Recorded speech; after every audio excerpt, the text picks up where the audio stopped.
high score, that's my name on the list. ASS, yeah, that's my initials, as in kiss my. Yeah, I'm being superficial, I'll give you the credit. Give me your money, you'll get the ransom if you call me honey. Blowing on the plunger like a wand of violet. Magnus save last second on autopilot. I'm the warlord reigning, won't hear no complaining. Heard you got the multi-ball, well I'll train him. The flipper shots are smooth and rewarding. Hit your jackpot and you're done without warning. Up the skyway ramp, got you hooked for real. I'll be a loot champ circling your upper field. Clean, slick and free of dirt or debris. That's the way you like it, put your fingers on me.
Hello, everybody.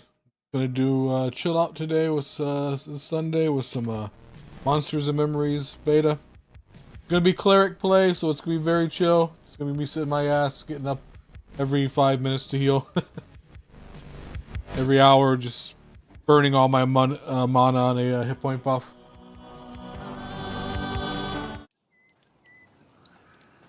Might as well just be a just chatting stream at this point when playing this game.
I don't think I have anything that can remove those damage shields.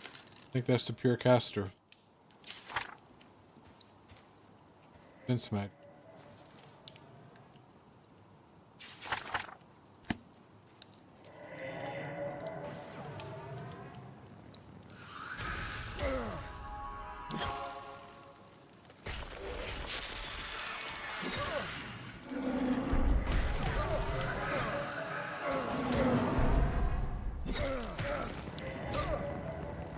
I can remove the dots they put on them, but I can't remove the damage shields off them. I think the Elementalist should be able to.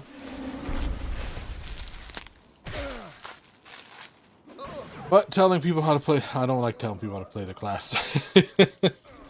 You get in arguments like, yeah, man, you can strip that off of them. Like, no, I can't. Like, yeah, man, I know you can. I played an Elementalist. Totally strip that off of it. There's a spell literally called Remove Enchantment. It'll strip their damage shields off. It'll like debuff them. People will sit there and argue with you. They don't have that.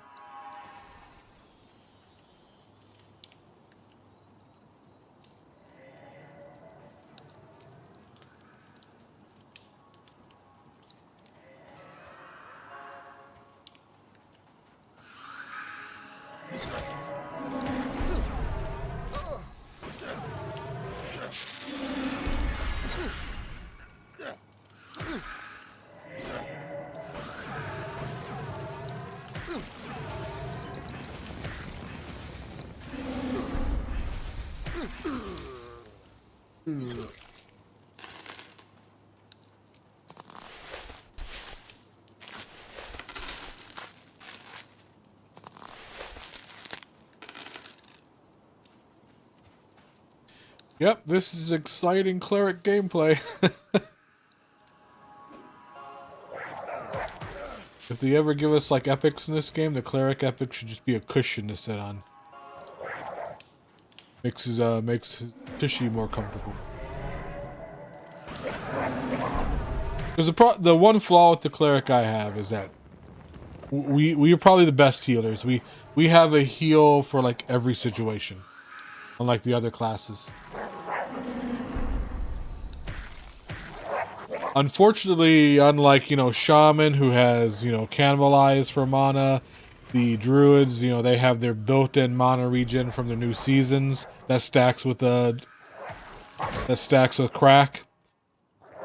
Yeah, the Cleric basically has no mana. We have that Supplication, but that's like 1 mana. That's it. 1 extra mana. So it's like, as healers, we're like the Ferrari of healers, but our gas tank is always empty. We have a heal for every situation, never enough mana to use them. Might change in like the later game with like better gear. If they have like gear with mana regen on it, that could change as we gear up. But as it stands right now, from what I've seen of beta, yeah, the Clerics are, you just sit on your ass all the time.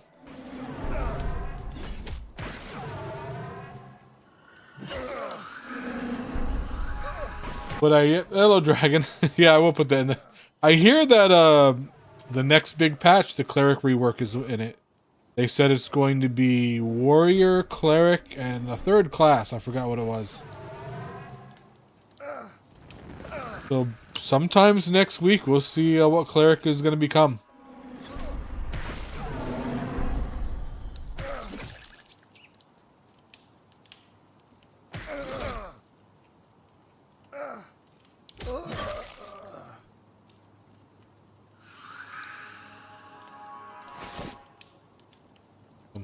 Jacoby? Because I'm still debating on what class to main when this game comes out. Either tank or healer. I usually do tanks or healers.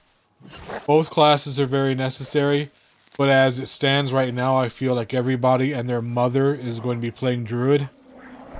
Because Druid is just so fucking overpowered right now. So I don't think healing is gonna be as needed as tanks, because it's hard to find tanks in this game.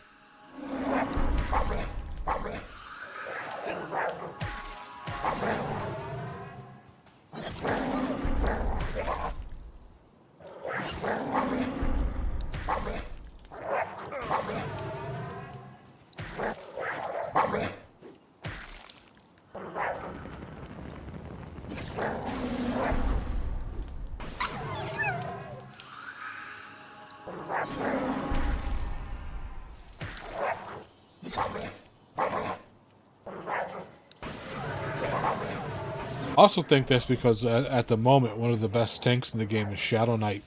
And also, Shadow Knight is one of the best soloers in the game. So it's like, the best tank doesn't need groups. That's kind of a flaw.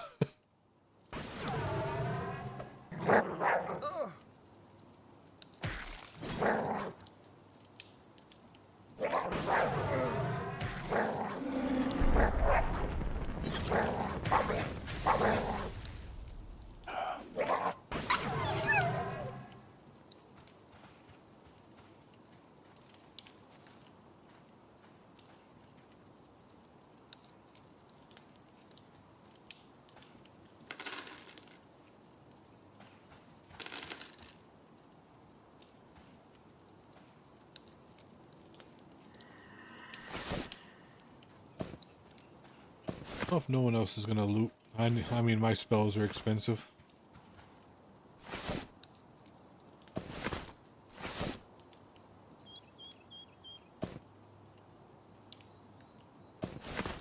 On. Still getting a lot of cloth.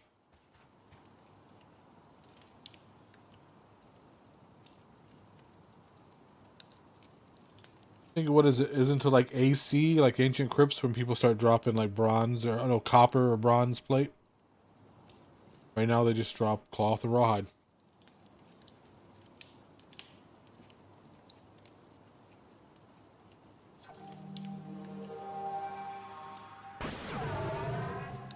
I remember in one of the playtests as a cleric, I just snuck my ass into AC at very low level, but just snuck in there, and like found a camp and just like sit there, and people were just giving me bronze plate mail because so much drops.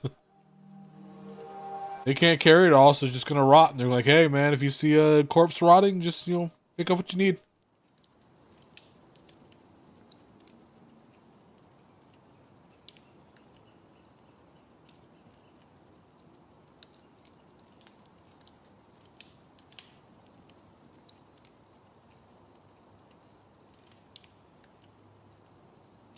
It's odd that we have a shaman in the group. Don't see any shaman buffs. Not that cleric needs shaman buffs.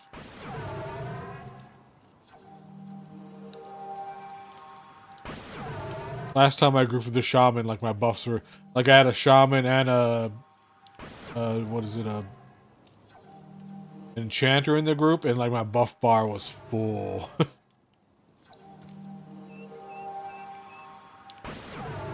I don't know why he gave me strength and dexterity. But he gave it to me.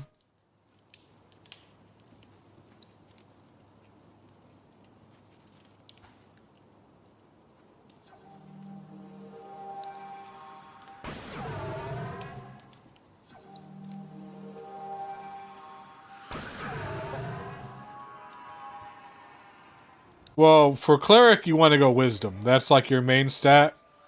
Beyond wisdom, I would do constitution.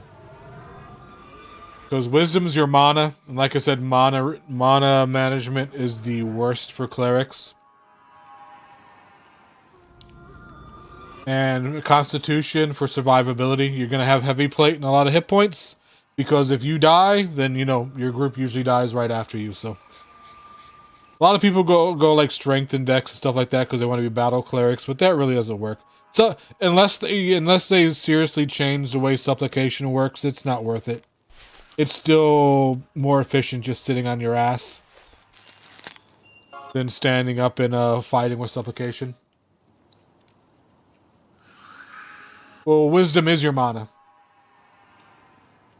You can't. The only way to increase your mana, other than getting gear with like plus mana on it, is wisdom. But yeah, if you want to go, if you say stats, I would say wisdom and constitution. Hit points are mostly is just as important as mana, because like I said, you're gonna get a lot of hate for healing, and you know if you're dead, then can't heal the rest of the group. Yeah, if it has wisdom and mana, then yeah, that's the double bonus. Anything that increases your mana first, then increases your hit points secondly. The other stats are good, but yeah, I'd say wisdom and constitution, like mana and hit points, are the best stats. That's what I would go for. I'd make a super tanky, so full heavy plate armor, shitload hit points, and oh, now we got a bard too. Okay, I shouldn't have any mana problems. It's strange that I've seen Nithalim in here. They are a hardcore WoW raiding guild, but then they did start EverQuest, so that makes sense. But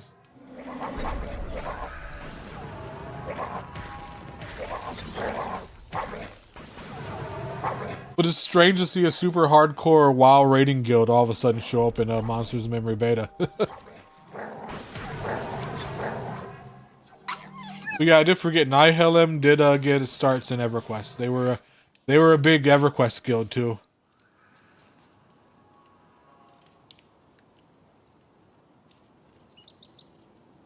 I remember we were on the same server on them as my guild was Aratus Lepus, the Angry Bunnies. And we had some fights with them in I believe Velios and Luklin. We fought them for some raid targets. They won, of course, because they were absolutely huge, but the good old days.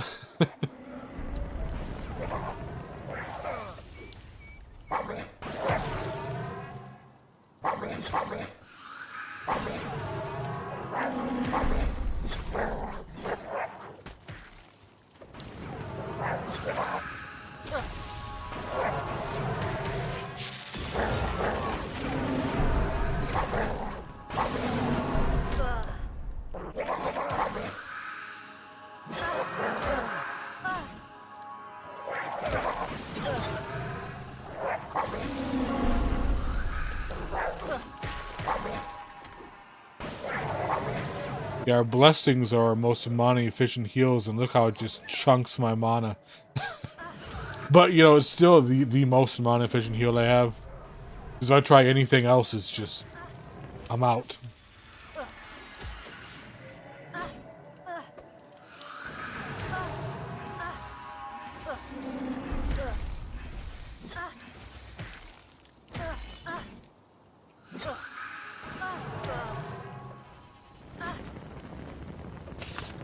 Put on because I think orange debuff is a disease. What do I, I'll take this off. Not gonna do it. He probably has rabies from the jackals.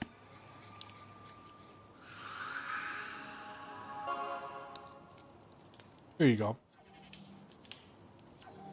You know, when their hit point bar turns orange, it's a disease. When it's purple, they have a magic effect on them. So yeah, I gotta use spell magic. And when it's, of course, when it's green, it's a poison.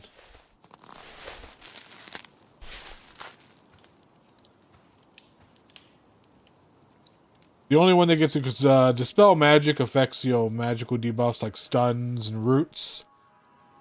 Unfortunately, blindness also appears as purple, as a magic debuff, but blindness has its own cure line, so I wish you could, like, see what they have on them. Like, you just had, like, an icon of an eye crossed out or something like that.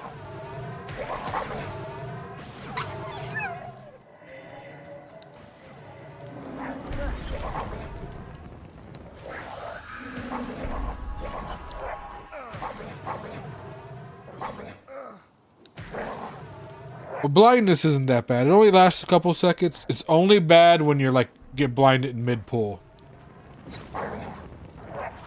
But like if you have the enemy back at the camp and your tank gets blinded, you know, then as long as your tank has aggro, then the enemy's gonna be right in front of him, so it's no big deal. Only if you lose this aggro, but like I said, it only lasts a couple seconds.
I still don't like the blessing line. I just don't get it. Like, it's just a giant direct heal, but like you cast it on a person and it just sits on them for 6 seconds and then pops.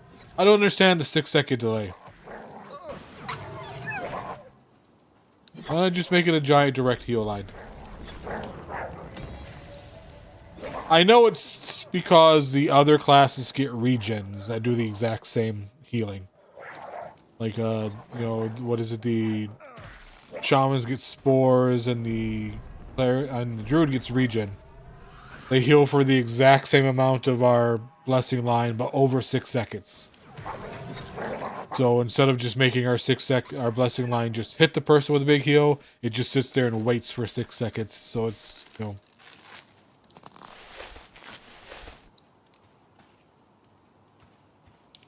It's strange.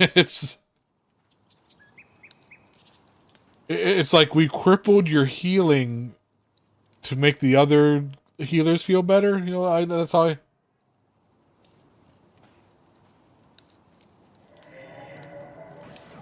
Yeah, I mean, it hasn't... It's rarely come up, but yeah, but if the tank... If we're fighting, like, reds or yellows, something higher level for better experience, if the tank gets a big chunk and you really need to heal him, yeah, that 6 seconds is scary. I mean, you could splash him with your regular healing line, but that is small, and it's like your least mana efficient, and if you're spamming that, you're going to go out of mana fast.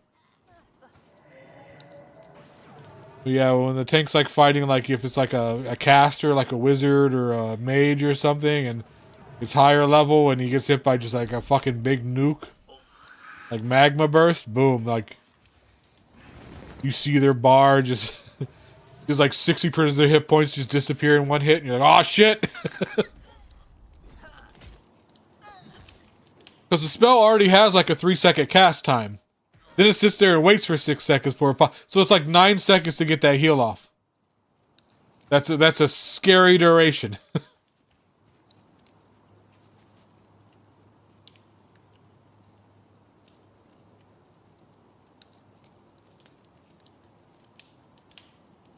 I mean, we do have the insta-cast shields, but those don't seem to do any much. Those go down very, very fast. Like, I'm wondering if the damage they absorb is like before mitigation.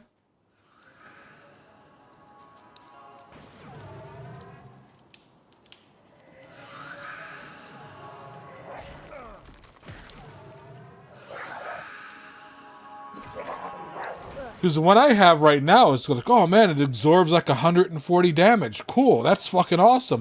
And I'll put it on the tank and it'll be gone like that. Like, there's no way he takes that much damage that fast.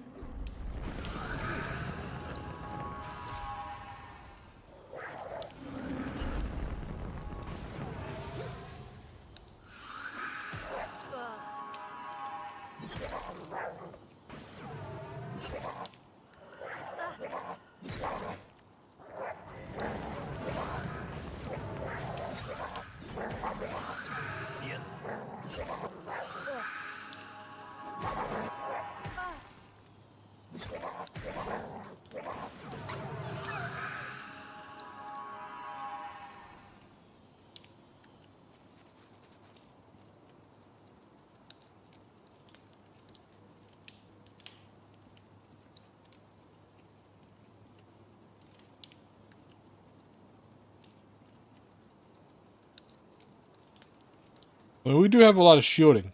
Would somebody recommend it to give the cleric some flavor from the other classes? They recommend it, which sounds pretty cool, is like an over-healing mechanic. Where if we heal a person more hit points than they need, then the residual hit points are then added as a damage shield.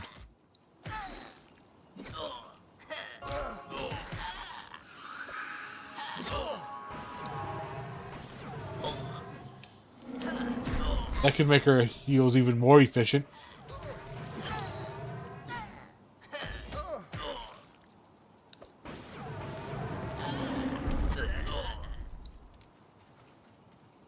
Because the blessings do get kind of big, so to get the most out of them, you sit there and wait till the tank takes a lot of damage.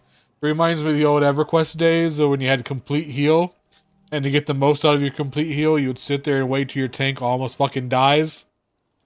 I've actually had a tank before, and I've played games with them. It's like, can you get knocked out just as the heal hits you?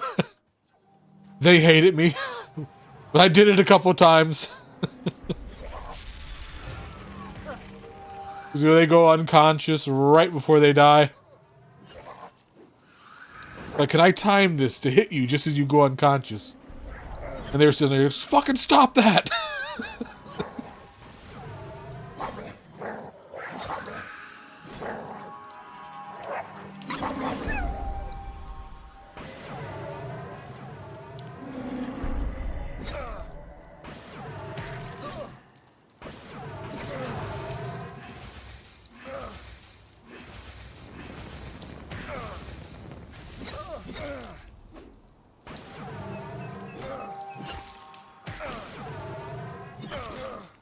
So an overheal mechanic would be great for, like, the times we just have to top them off.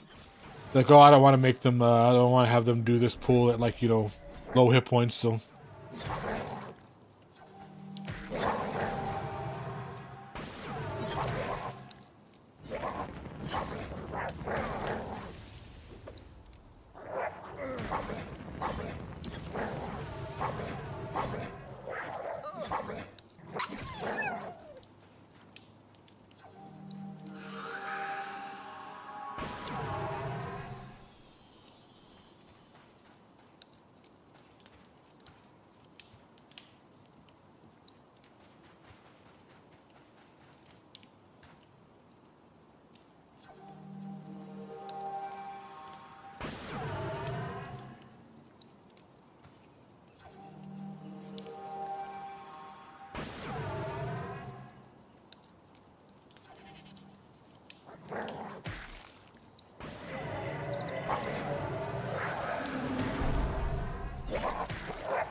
Off me, sir.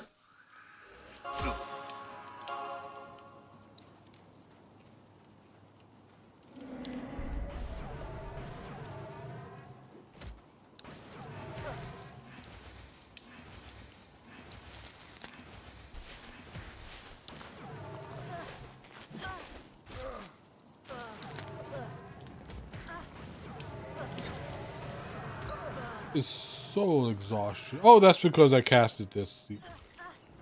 The Aggie's on me. I forgot about that.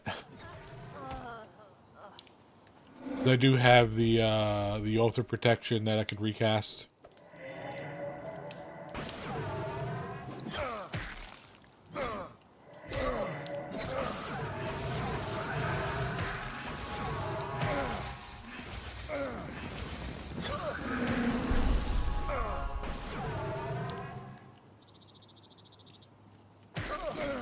The Oath of Protection's kind of I don't know what to think about that. I mean, like, it makes the person to completely. You can use it every what, like 300 seconds. It makes the person completely immune to damage. 15 seconds, but you can't really use it to like save a tank because it makes them while they're immune, enemies ignore them, so they lose all aggro. So it's like, if you got a really bad pull and your tank's going down, you use it to try to save your tank, then that means everything just goes on everybody else. Yeah, I basically use it as a second Divine Agus for myself. So if shit goes down, I'll have like gate mimed.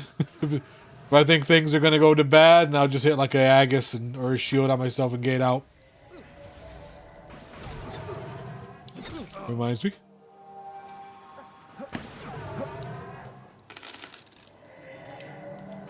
Or if you have a druid or a wizard with them and they have Succor, you can hit it on them so, you know, they can get the cast off and not be interrupted.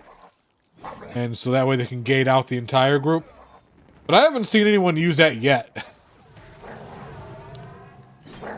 I've seen complete group wipes with wizards and druids in there of the level to have that spell, and they never use it.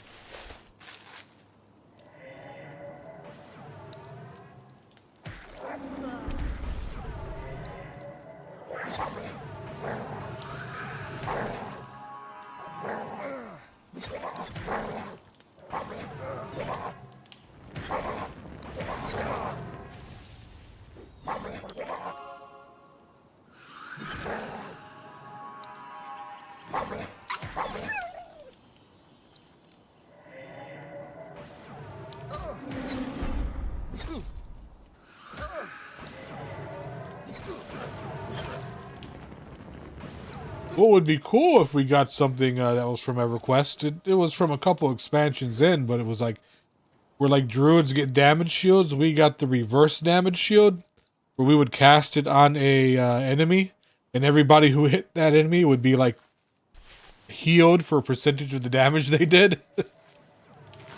It's like very like fast attacking characters, like monks and rogues would just like they'll pretty much heal themselves. Wouldn't have to worry about anything. Oh, there goes a lag.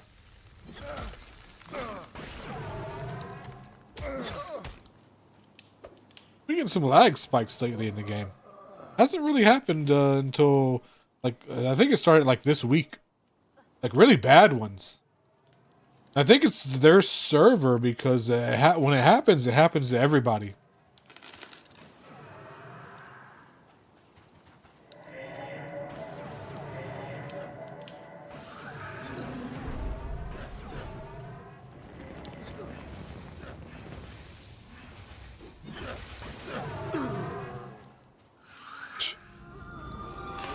Yeah, even when I have mana to run up and hit them, this thing's dead. They did say they were going to change time to kill. I think things are going to last longer. Maybe the battle cleric will make a comeback.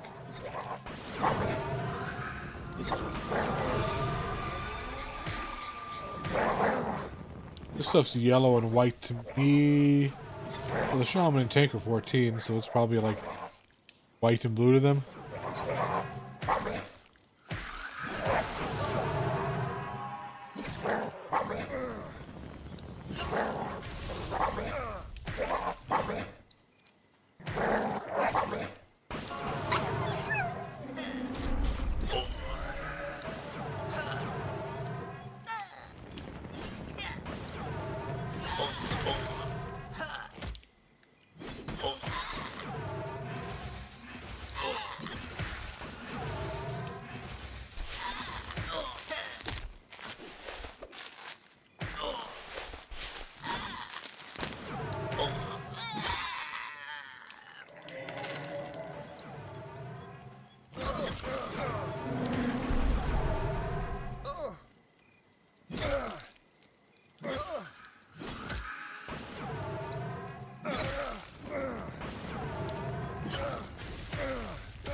I mean, it's pretty much straight. I think if you run straight from the zone line, you will run into this. Especially at night, you'll see our campfire.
Yeah, it's almost time to rebuff.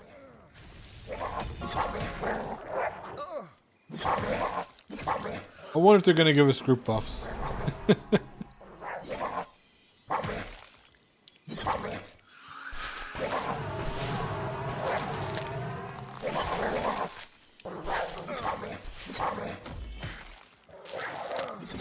Maybe like do the EverQuest thing where like when they first introduced group buffs, it took regents to cast them. So like, you know, Yeah, you can do Holy Focus on one person, or you can do Holy Focus on the entire raid at once. But it'll cost you a black diamond. Like a...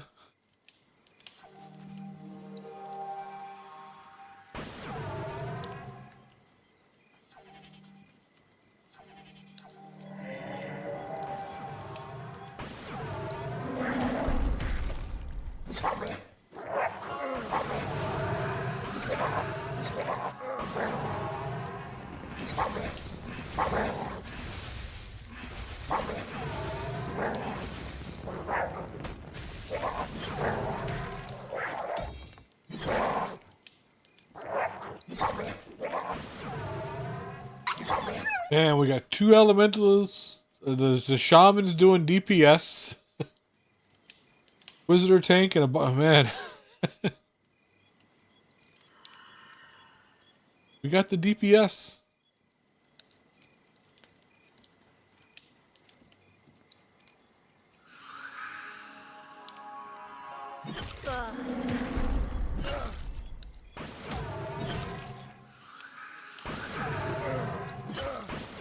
What?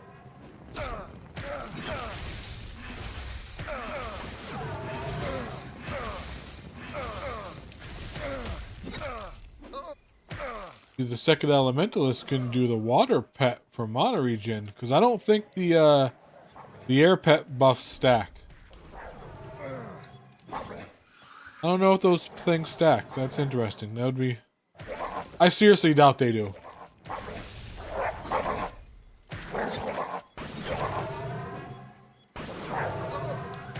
That would be too powerful. Because it's basically like a Windrush totem. Hello, Aang. How are you doing? Good morning to you, too.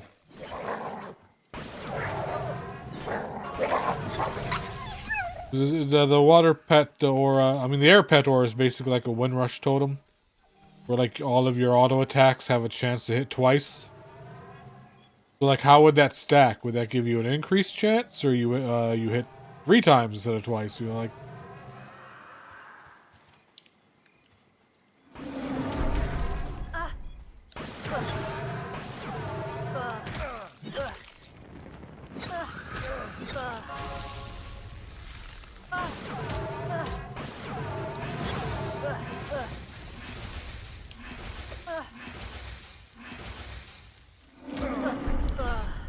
And like if we had like a...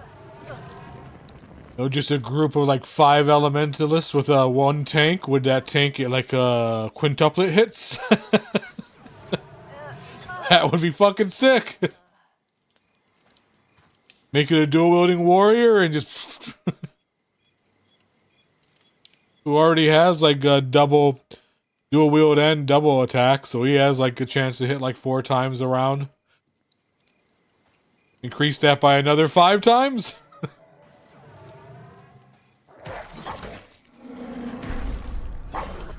The fucking living Cuisinart.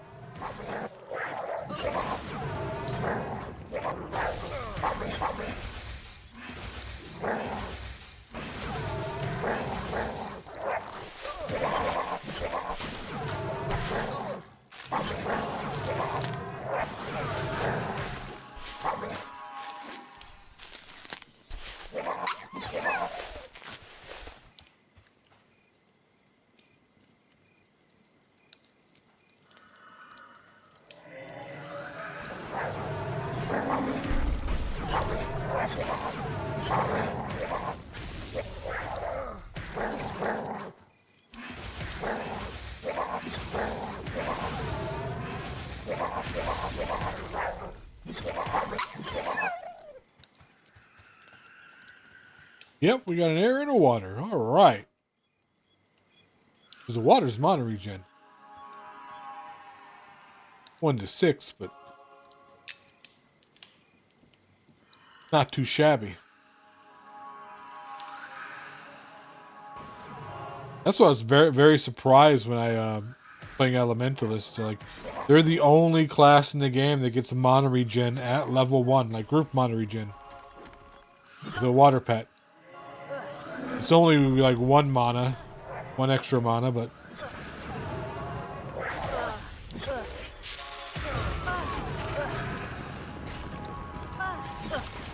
Enchanter and Bard don't even get that. It takes ages for the Bard to get their mana song. So for a while, Enchanter is it.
Alright, time to rebuff.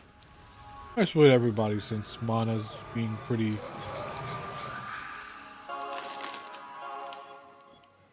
I'm not rebuffing the pets. I'm not buffing the pets though.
And now I'm out of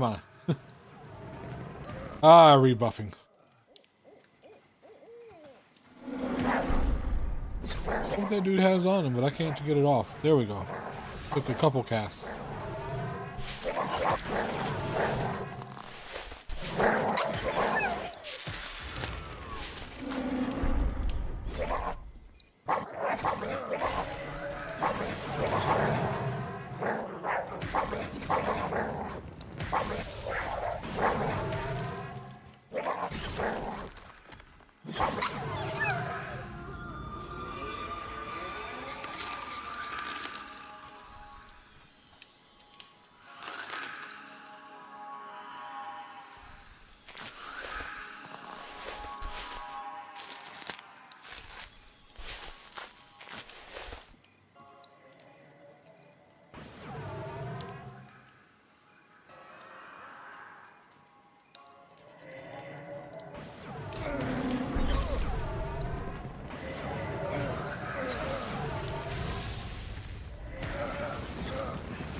I don't know why I'm attacking, because everything here has a damage shield on it. So it's like, I'm not doing enough damage to warrant just having to heal myself.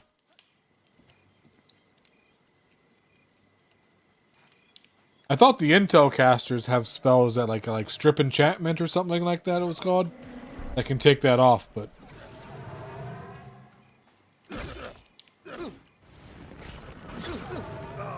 Yeah, I don't know what classes these skin takers are, because they cast fiery dots on you, and then they have fiery, like they have damage shields on them that do fire, so it's like a elementalist, but they don't have pets, and they don't cast magma first.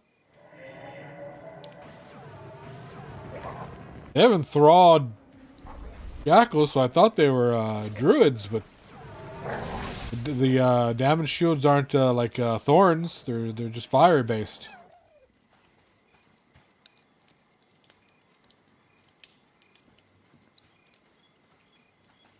I guess they just gave these NPCs just like random abilities.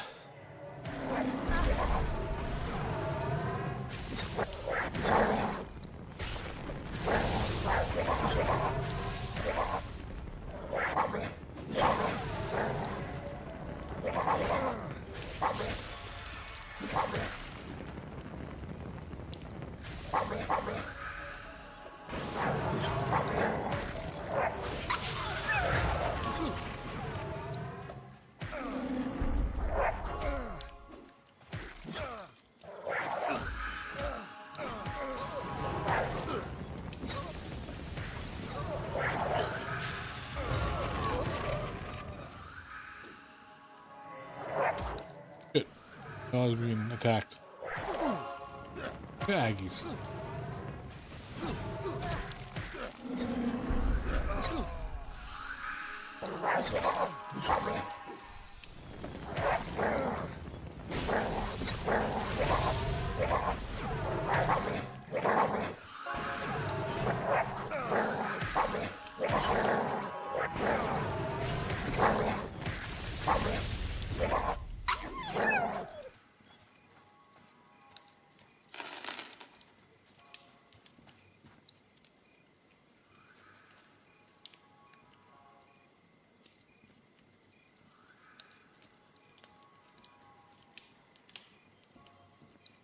You eat a lemon. Oops. Alright. That makes me immune to Vorpal Blades, doesn't it? By D&D rules.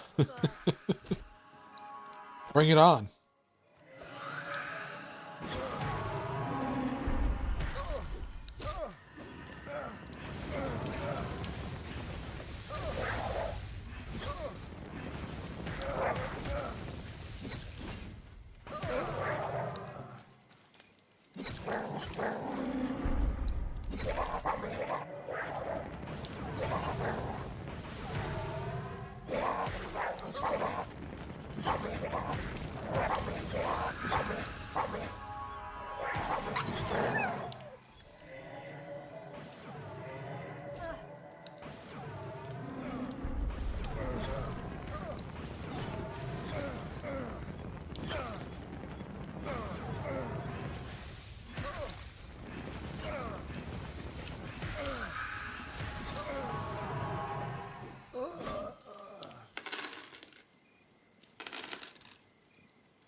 I don't get much money in this camp.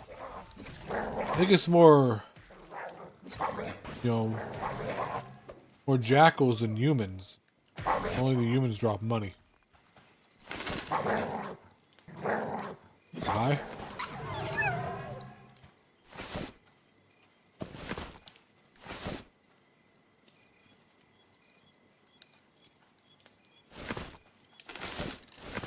Well, actually, that jackal... Okay, never mind. That jackal dropped some money. All right. Stand corrected. Found a couple copper coins in its leash or its collar.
Oh, it's magic damage I'm taking. Yeah, yeah.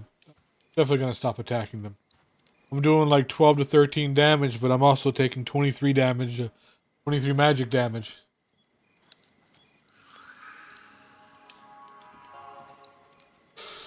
I don't think I have invite keys. I was invited. I got in via lottery, so I don't think I get I don't think I get friend invites. I basically joined a lottery on their Discord and I was invited in. I haven't seen anything about friend invites.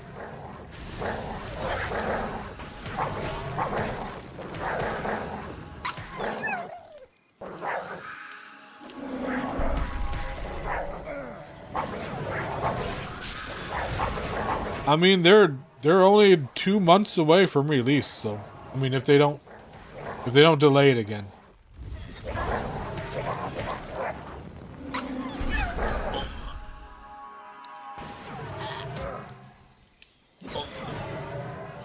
If I did, I don't know where it is. I'll have to check the email. I don't have a...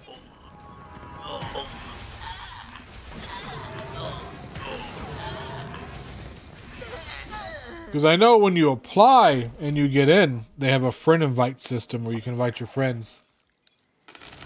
I got in via lottery and I didn't see anything in the email about another key.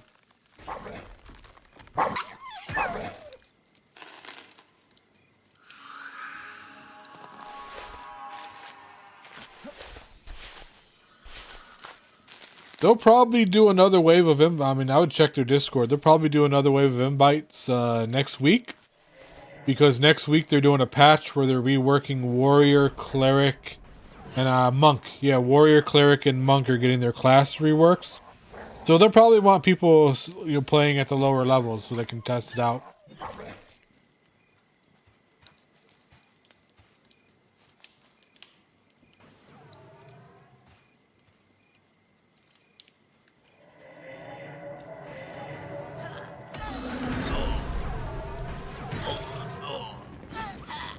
I mean, if you're a fan of old school games like EverQuest, I mean it's pretty much modern EverQuest.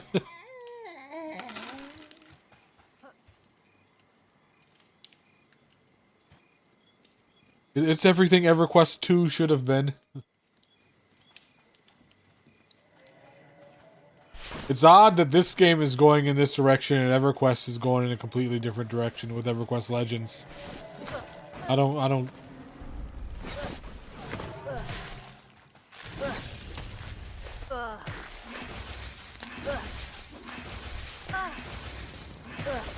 know a lot of people are streaming EverQuest Legends because it's just the new thing that's out, but I don't know anyone that's actually just playing it. Just because they wanted to.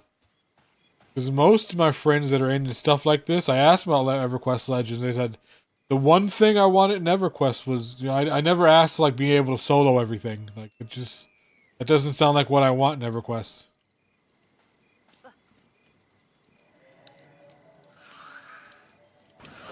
Like, who is that game made for?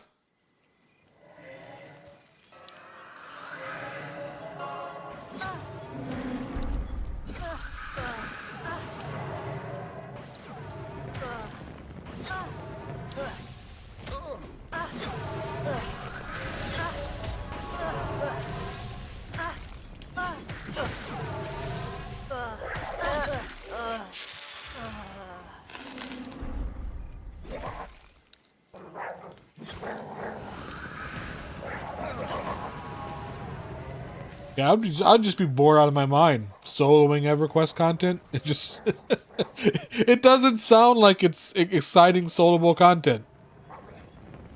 Like, ooh, I walk into Nagafin's lair and, like, you know, kill him by myself. Yay. It's like,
oh, thought I had that locked down. I think sometimes my UI reset. Whoa.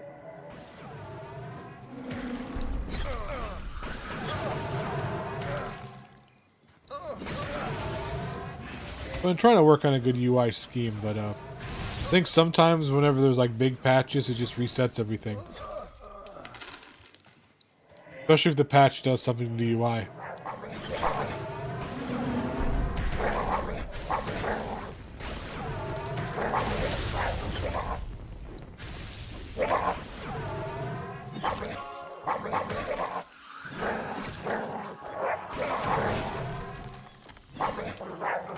Oh man, even the dogs have damage shields on it. It has a coat. Yeah, I'm taking like 39 points of damage hitting it, and I'm only doing like 6 or 7 damage. Yeah, I'm gonna stop mailing.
Check something. I'm gonna check my email real fast.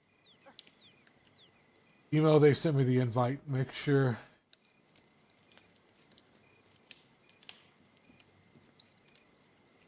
Oh. Yes. Personal one and a one for doing.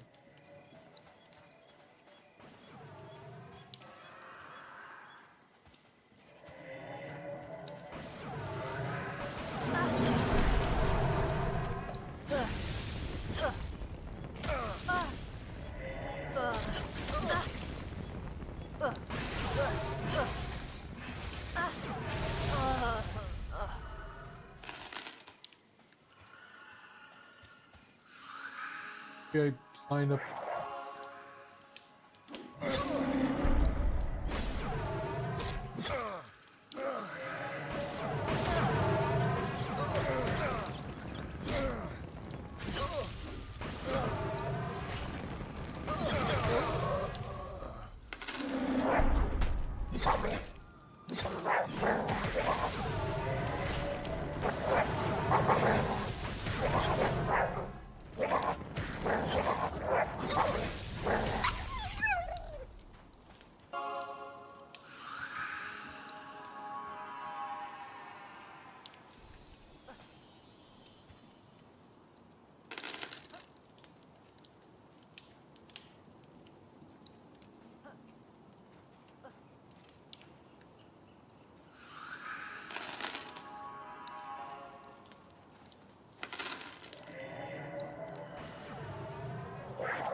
Oh, here you go. I do have an invite.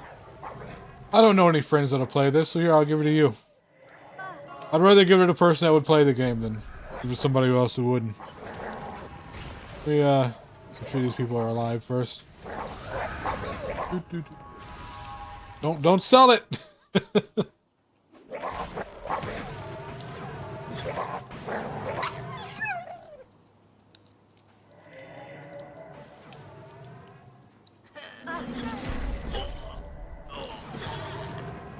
Let's see, whisper you.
There you go.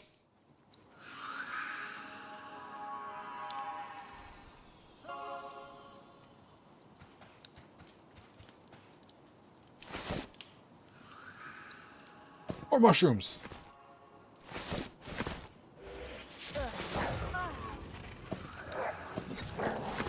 I like how some of the meat's already cooked. I think that's because we have mages.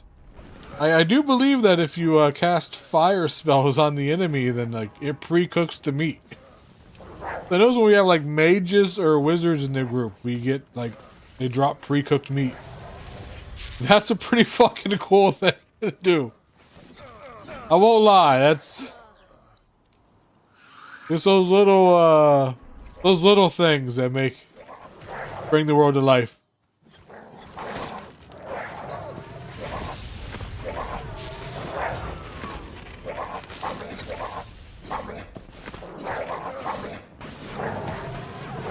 Taking all the meat.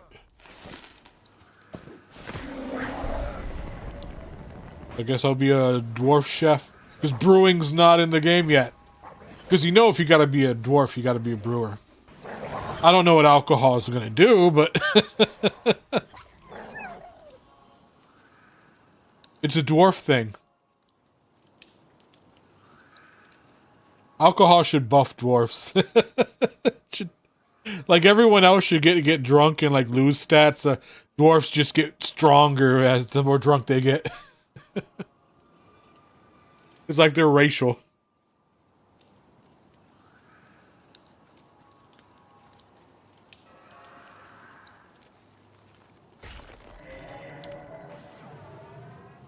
You get drunk enough, you just feel no pain, so you take no damage. You can't see shit. You see like, 4 of everything, Can't walk straight, but hey. A drunken dwarf tank? That would be awesome.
This camp is a tailor's wet dream. It's just dropping nothing but leather and cloth strips.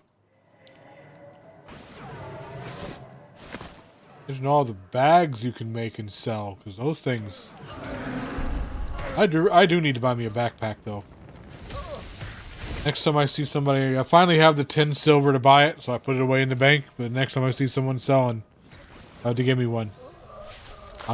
I'm not paying the fucking NPC 3 gold for a backpack.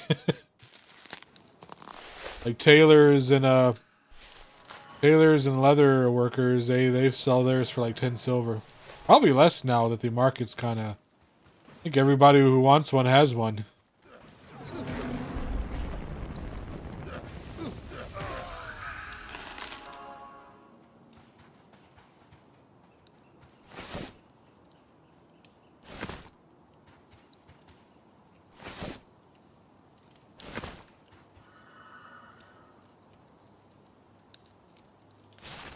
Man, the experience is good here.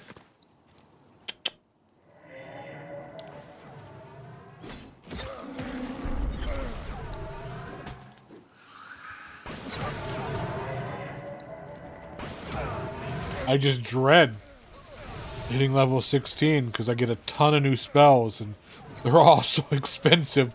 I'm gonna need like 50 gold to get all my spells. Because I actually looked at them before, after I bought my... Because at level 12, we just get 3 spells. It's Zod. We get 3 spells. I'm like, oh, okay, that's not that bad. 10 silver a spell, 3 spells, I can afford that. Hey, what about the next rank? Okay, getting new spells at 16. It's like 20 spells. All fucking like 15 silver each. I'm like, holy shit. I'm gonna have to take people around the around behind the bank and just suck some dick for that spells. I'm a dwarf. I'm a perfect height. Watch out, the beard tickles.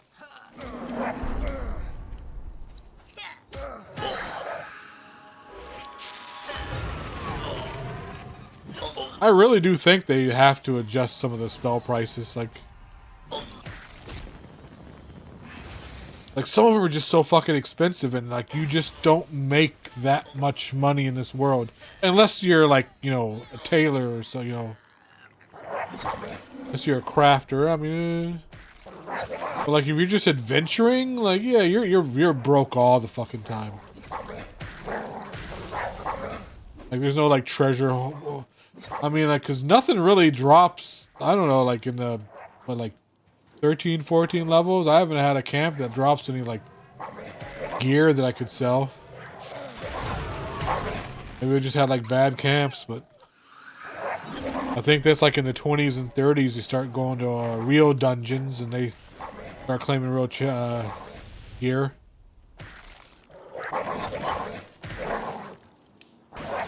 There's a tiny little dungeon, like, next to the town, but you out-level that too fast. That's my problem with that dungeon. You can go there at level 4, then by like level 8, you're done. And like you can get that in like one camp. So like you never really like see the whole dungeon or anything, or get a full dungeon experience. Like one camp there and you're done.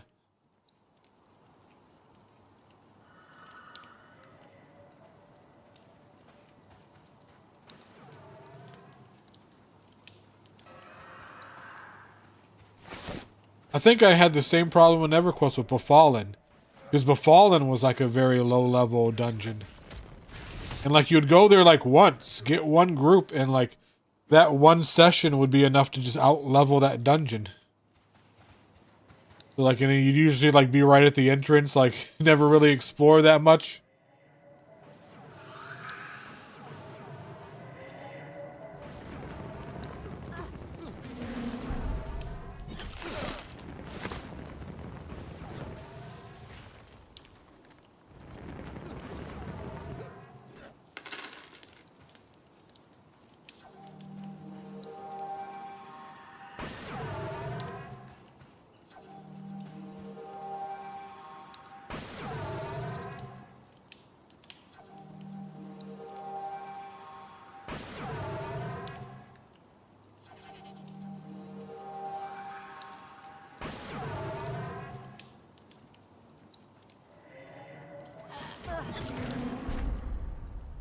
Do.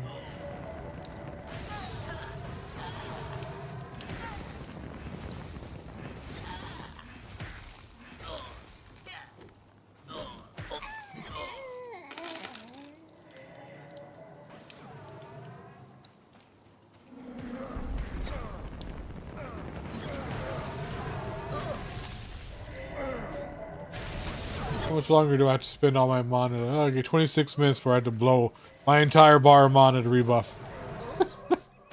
It is funny how, like, unlike shamans, we only have, like, one buff. But it's so mana inefficient, it still just takes all our mana. Well, like, shamans, when they have to rebuff, they gotta cast, like, 6 or 7 buffs on everybody. But they can, you know, they can do it, and then they can cannibalize themselves, boom, full mana again.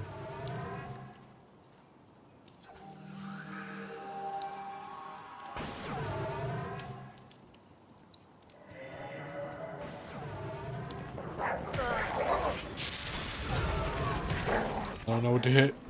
To hit. Both of them are loose. I should have an assist key. Assist works now. There we go.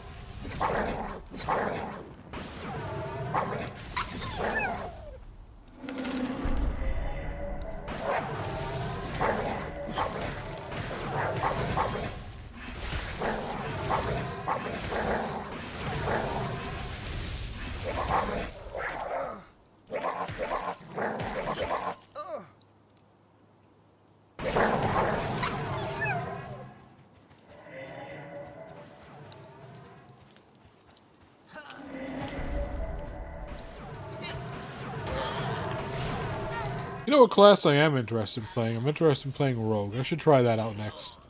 I have never seen a Rogue in a group. Like, do they just fucking suck?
Yep, that's a shaman. Gonna just dot and med for a few wide. Roll a joint.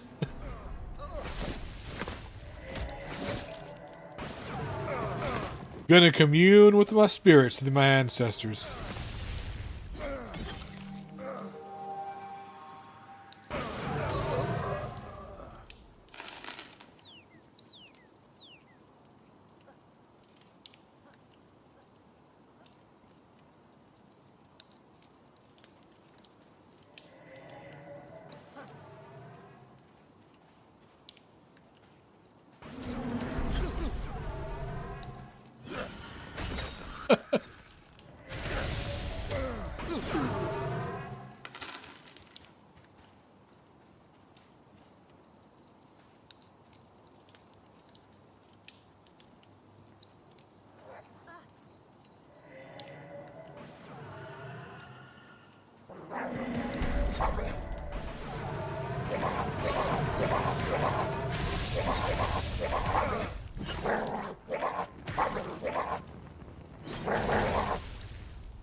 Oh, thank you for the follow. Oh, did you get the message? Because I did find the key for you. Like I said, none of my friends are interested in this kind of game. They're all interested in, like, you know, Arc Raiders and Valorant and stuff like that. So I'd rather give it to somebody who will actually play it.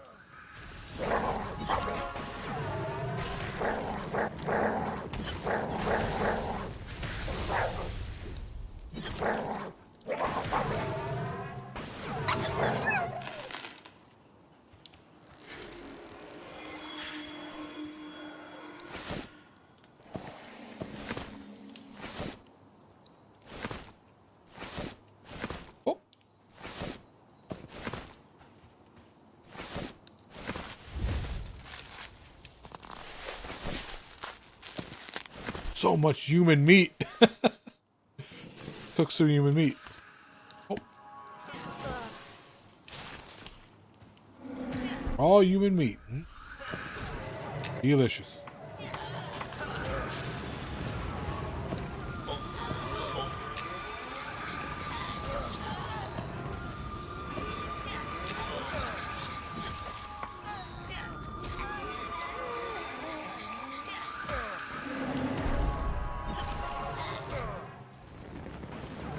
Oh,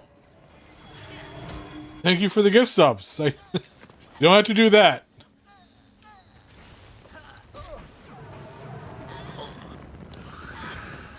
Like I said, I just like this game. I want to see it succeed. So just, you know, shout it at the rooftops how good it is. Oh shit.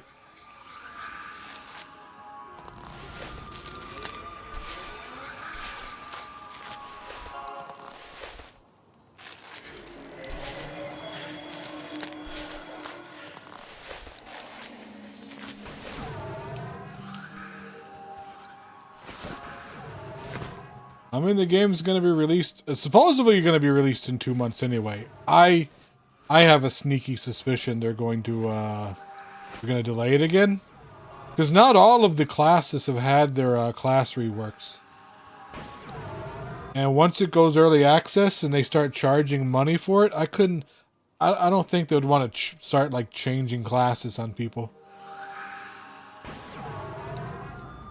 Like, I'd really want them to do all the class reworks before they start charging people money for it.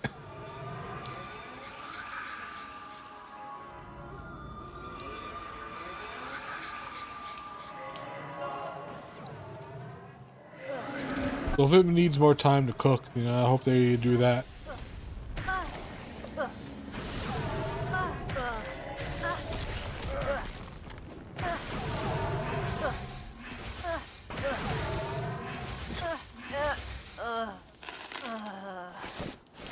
Because what they're doing to Shadow Knight, I've read like how they're going to change Shadow Knight, and Shadow Knight's going to be completely different.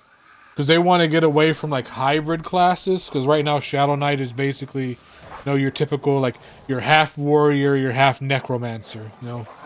They're changing Shadow Knight where he's like a monster hunter. He's basically a witcher. He can observe and learn the weaknesses of monsters and exploit them. And that's like his thing.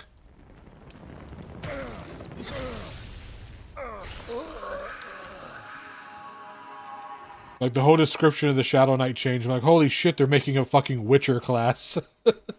Uses potions to buff himself and stuff like that. Augmentations. Like, god damn. That's...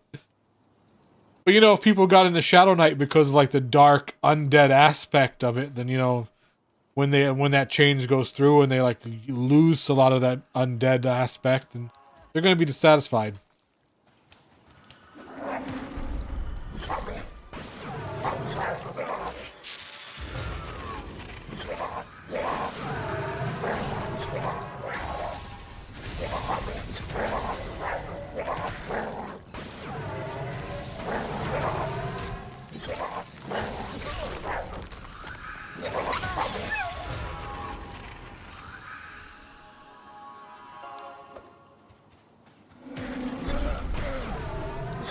The changes to Necromancer look interesting too, because unlike Elementalists, they're not just going to be able to just like summon their undead pets. They're going to have to hunt down powerful undead and enthrall them. And it kind of sounds like it's going to be like a hunter from WoW. You're going to have to be hunting down powerful undead and making them your pets.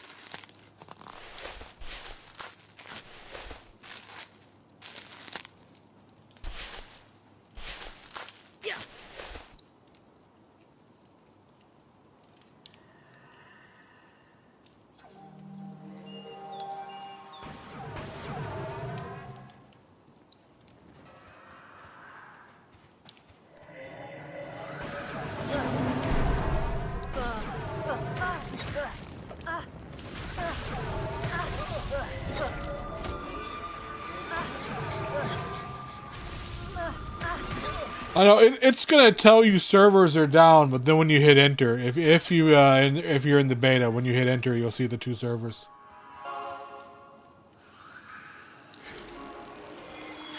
It might take a while. I don't know. It was kind of instant.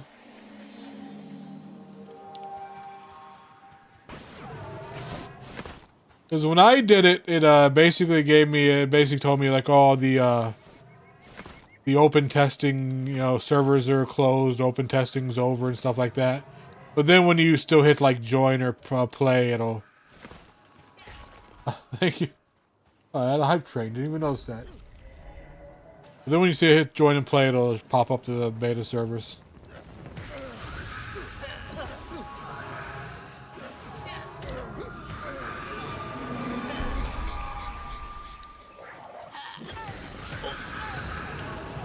Gotta open a chest.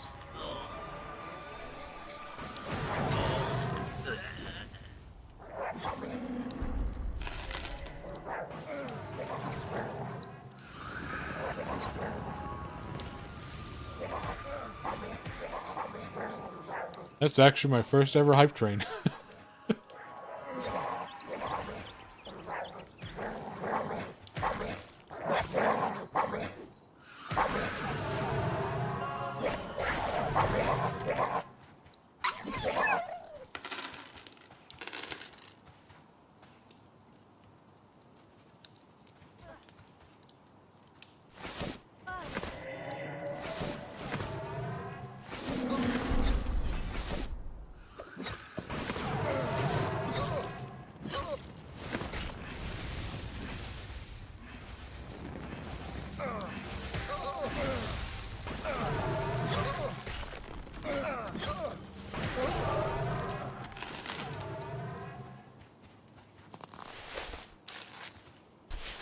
what class are you planning on playing? Because some of them aren't finished. They aren't even close to being finished. Like if you play warrior, I think like warrior stops earning abilities at like level 12. You can take them all the way to level 50, but at level 12 you just stop earning abilities. So like fighter technically is not finished. Yeah. Yeah, I'm interested in rogue because like I said earlier, like I have never seen a rogue in a group. Like I've just never seen anyone play rogue. I know poison making isn't in the game yet, and that's going to be a big part of rogue. That's probably why.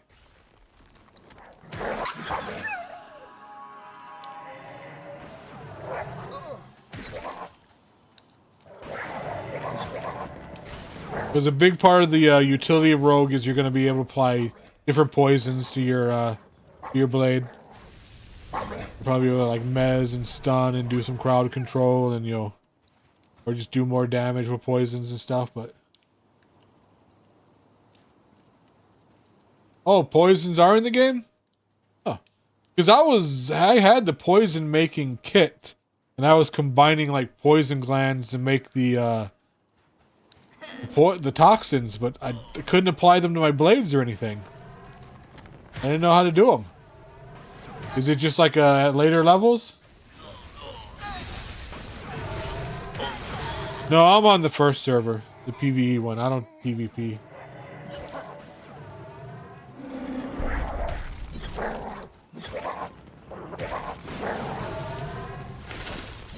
I would not want a PvP in this game. There is no class balancing whatsoever for PvP. This would be a horrible PvP game.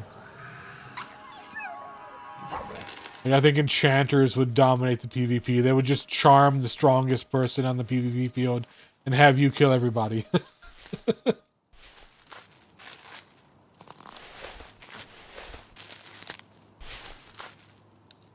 Because right now enchanters are like the most overpowered class because of charm.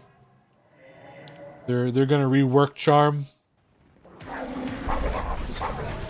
soon because they know it's OP, but it's also part of their like class, definition. So they don't want to squash it too much. There is an arena in like the city that has like it's like an open PvP area, so.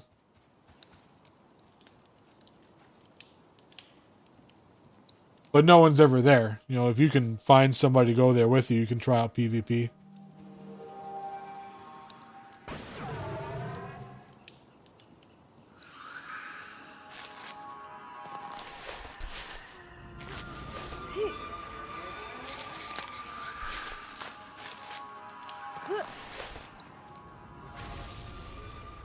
They already changed the charming?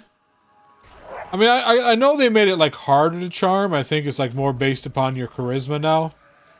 Before, I think it was not based upon charisma. But I think what they're thinking of doing, which people were very upset about, is like when you charm something, it's basically a weaker version of what it is before you charm it.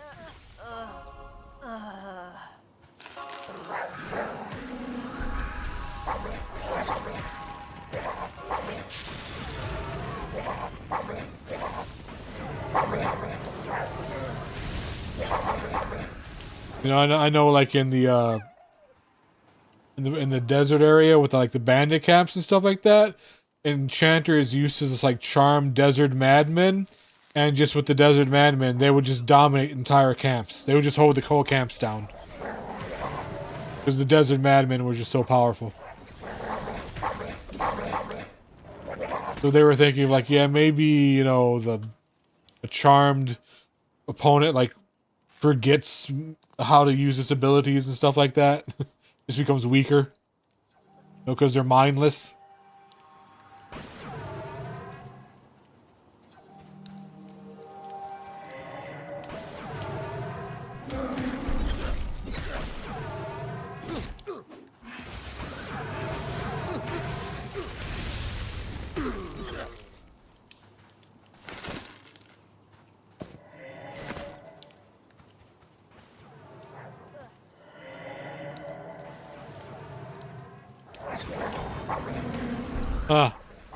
I guess they already did the change then.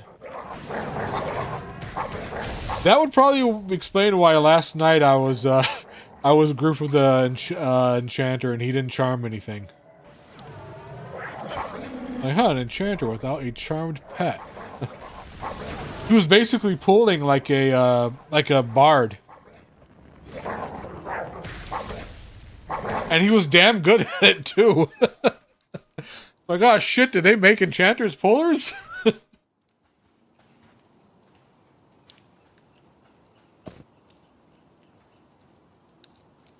What the hell? Ooh. Why? I mean, I'll take it, but...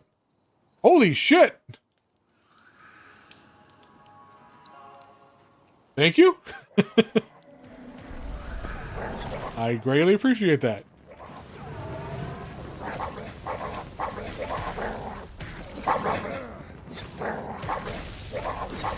Thank you.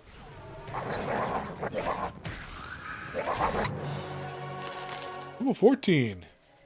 Alright. 2 more levels and I gotta start sucking people off behind the bank to get my spells.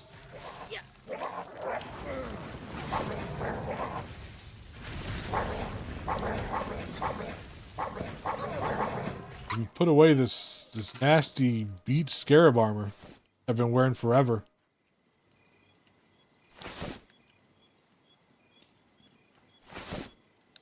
Oh yeah, the rings already went on. Holy shit, that almost doubled my mana. Thank you.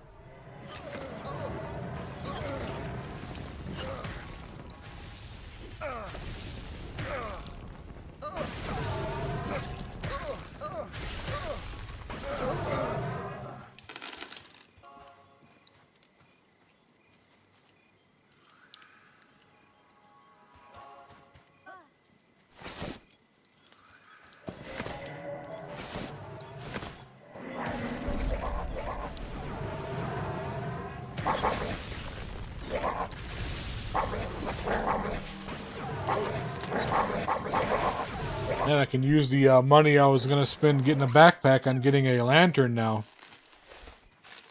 Through carrying around torches.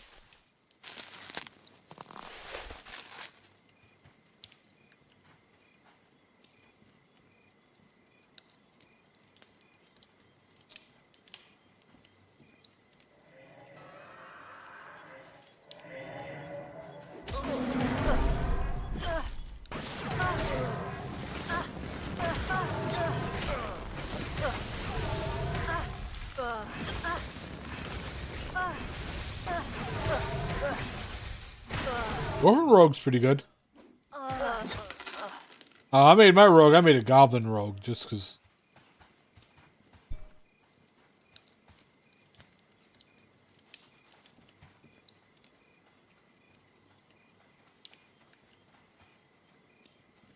Yeah, that was my rogue in EverQuest, the dwarven rogue.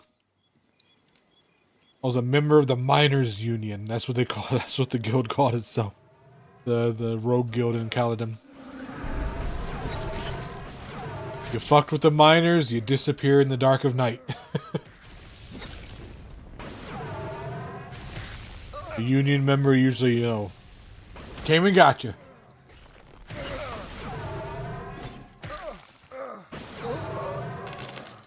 I would like to say I was young too, but I was not. I'm an old fuck.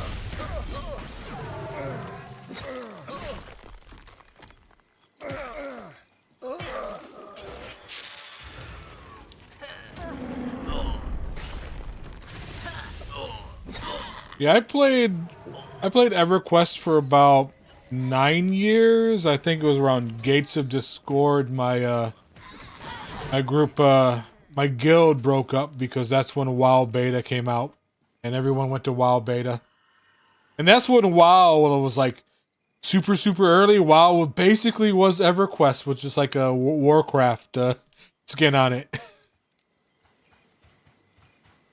Yeah. Like some of the devs from of WoW like cut their teeth on EverQuest.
The only other MMO I liked was the Warhammer MMO. What was it, Age of Chaos, I believe it was called? That was pretty good. I'm usually not into PvP, but this was like realm versus realm, you know, the open battlefield, large groups. You had to like work together to take like fortresses and shit away from the enemy. Or, you know, if they were assaulting your fortress, you had to defend the fortress. It was really fun.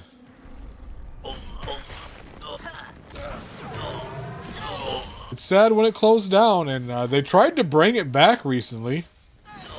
With like, you know, the new servers, but I haven't heard anything about it since then.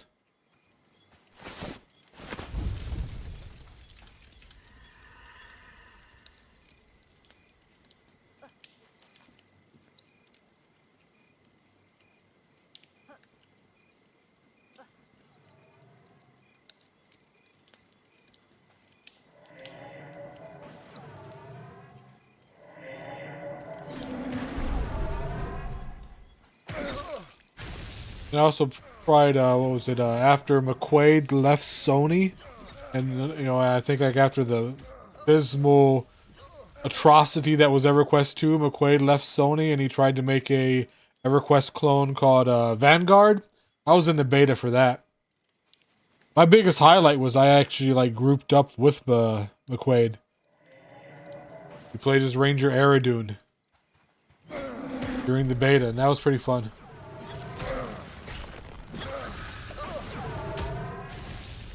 But that game, yeah, that game died really fast, unfortunately.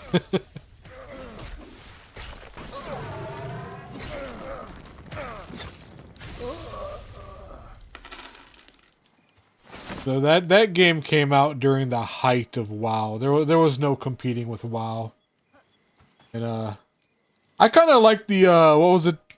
The card game they had for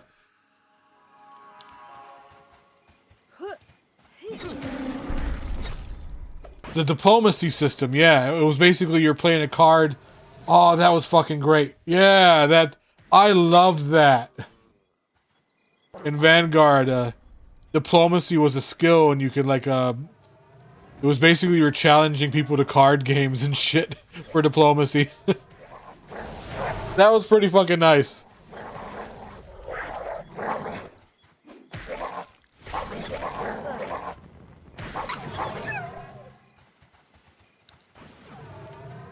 And also it had one of my favorite healer classes, the Blood Mage.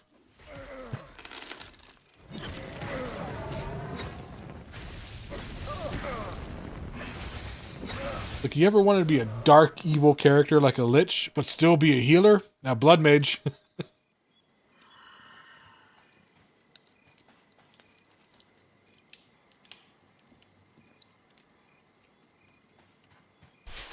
Yeah, it was awesome. No one's done anything like that before. Or yet, or since.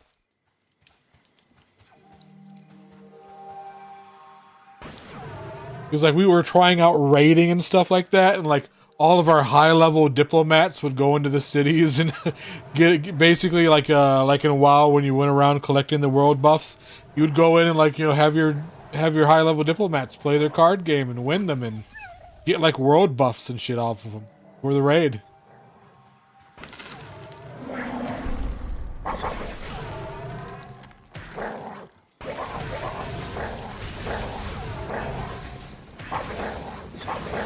Good morning, Sloths. How you doing?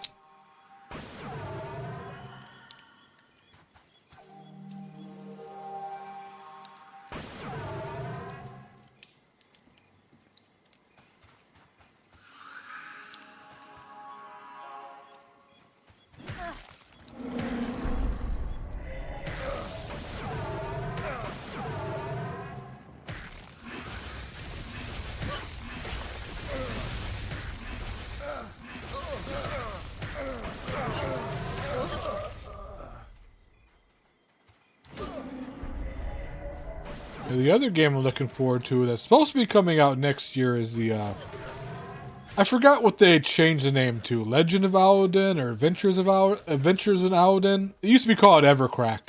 But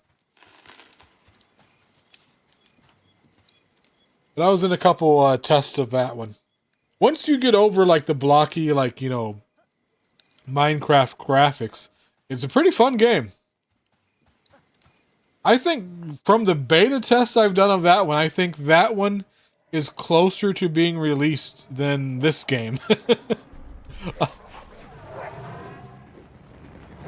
had the least bugs, it had the most content. The classes felt well balanced.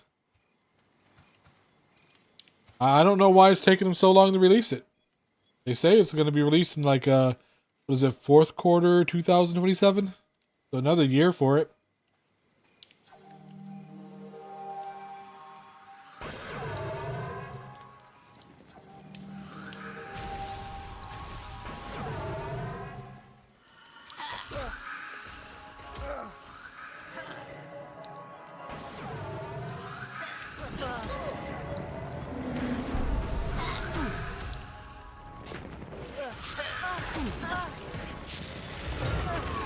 What is that on them that I can't dispel?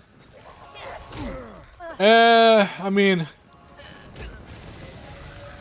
you're gonna get more grubs for like if you want to do fishing, you're gonna get more grubs than actual food.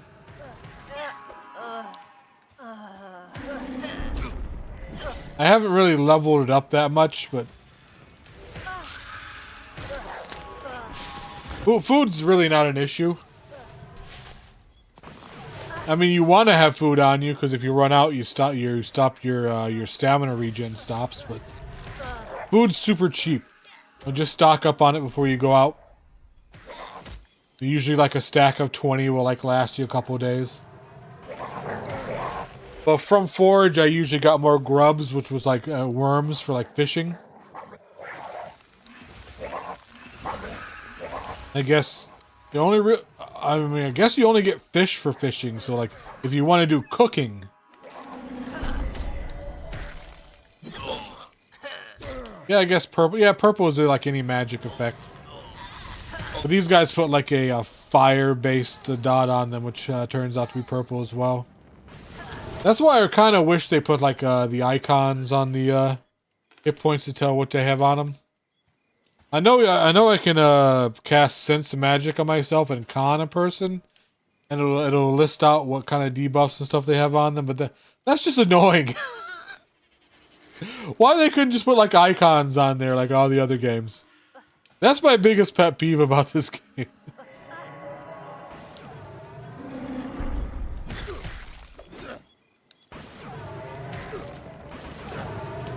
I wonder if they're gonna keep that system where you gotta put sense magic on yourself, and then you only see what people have on them via conning them.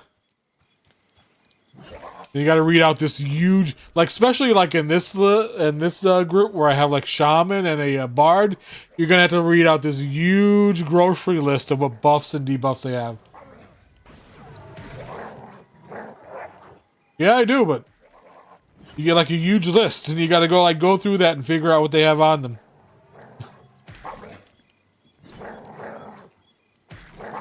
Greetings, Shogun. How are you doing? Like even Shade It shows up because it's nighttime.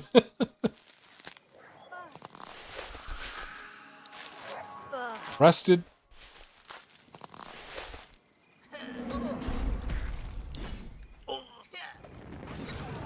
Oh, thank you. This is my old avatar I made with VR, with a V-Roid. This is like my first one.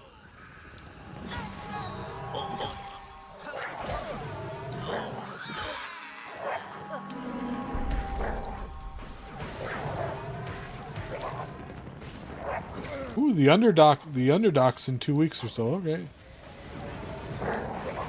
I wonder if they're adding the deep races with the underdocks. So we'll get like dark elves and deep dwarves and stuff like that.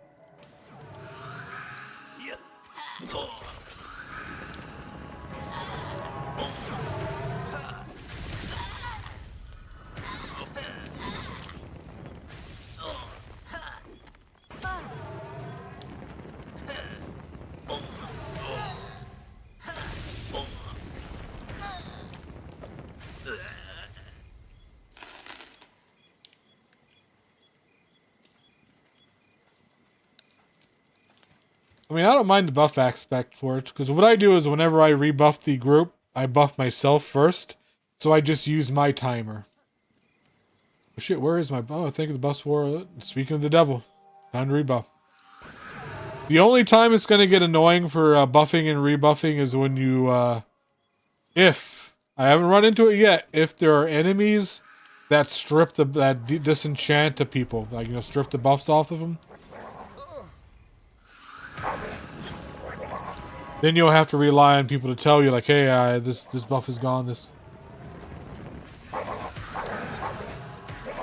For rogue, I think isn't it agility? Is what they're. I mean, strength would be like your auto attack. You know, I mean, strength I think just adds damage to everything, but your actual skills and abilities, don't they scale off your agility? It usually tells you in the class description.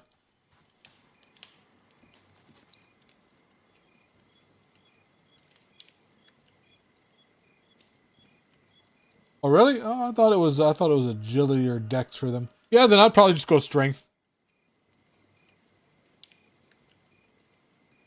Hello, Irish Gumshoe. Yeah, because you are just like melee DPS. Stab them in the butt. Stab, stab, stab. That's what you do. I mean, you have like a cudgel you can use to ability that you can use for crowd control, but mostly you're gonna be stabby, stabby. I don't think there are any like there's like pick lock, but I don't think there are like any locked rooms in dungeons or anything.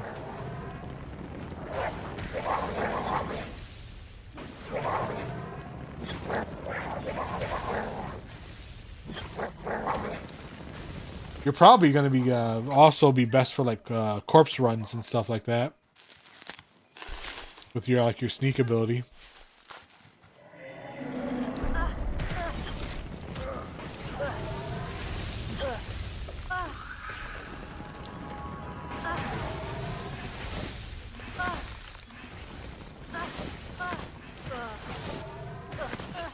Yeah.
I don't think deities have been put in yet.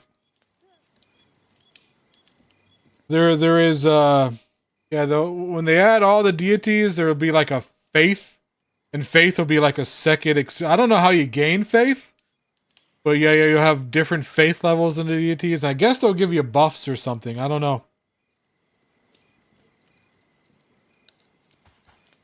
But yeah, there'll be a whole deity system they're working on. Again, that's why I say like this game probably won't be ready in 2 months. Yeah, they haven't even touched faith yet. I don't know how it's gonna affect people. You know, I don't know how that's gonna, because usually when I build like bards or enchanters, I've learned from like EverQuest, I'll go atheist. Because I don't know how that's gonna affect, like, you know, will certain factions be on certain religions, and because you're an opposite religion, will they just automatically hate you? So that's what I used to do in EverQuest. You'd always go atheist for enchanter, because that would affect your standings with some people.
A druid named Porta. That's almost as funny as the druid I saw named Taxi. They know what they're going to be doing.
Oh, thank you for the follow, Dragon. I appreciate that.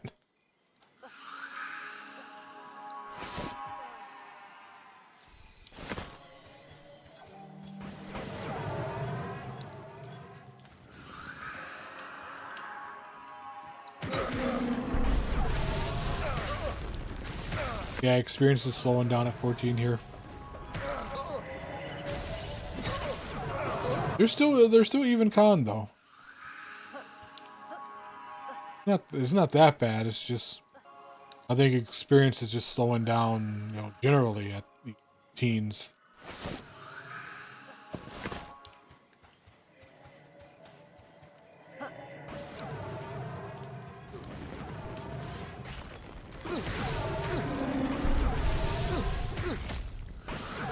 Ideally, for best experience, you want a group that can kill yellows very fast. But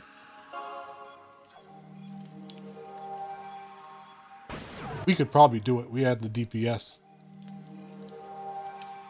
Technically have 2 healers.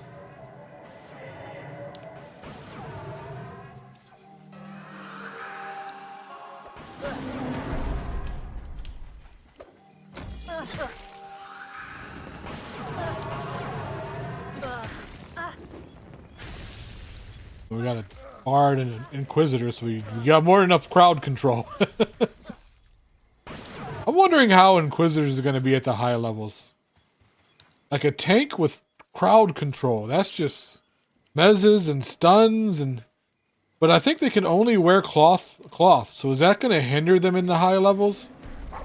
Like unless there's like very good cloth. Like are the people who can wear like the plate armor just going to pull ahead for damage mitigation?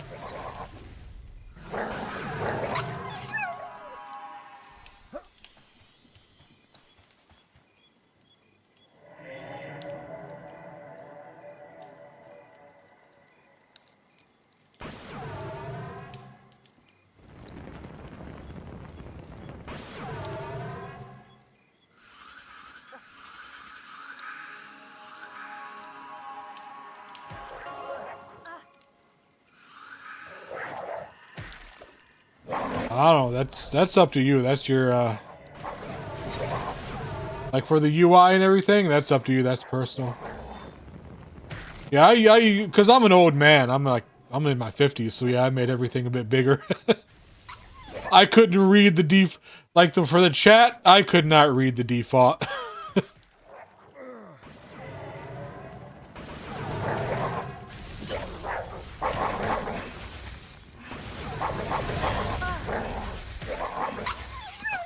Yeah, the default's really small. Unless you're close up to your monitor, which I'm not. I'm usually jumping between multiple monitors because I'm streaming. So I need that information like fast. So I made it like super big.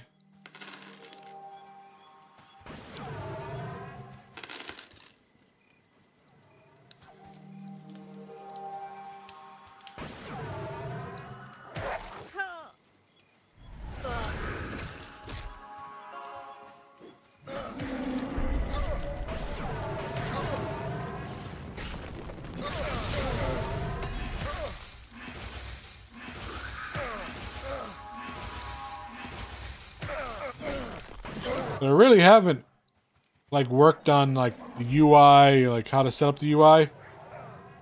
Like how I have it right now, I look at it and I'm like, oh my god, I didn't do it on purpose, but I set it up basically looking like the EverQuest default UI.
Oh, that's a lot of jackals.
Just left click over, just like hold your right click.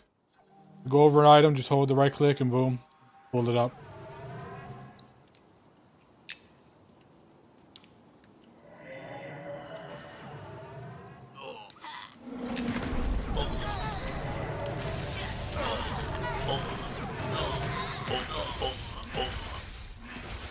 Oh, I gotta rest him. Well, on a...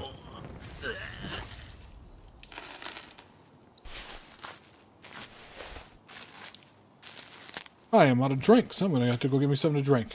I will be right back. The shaman has enough mana to heal.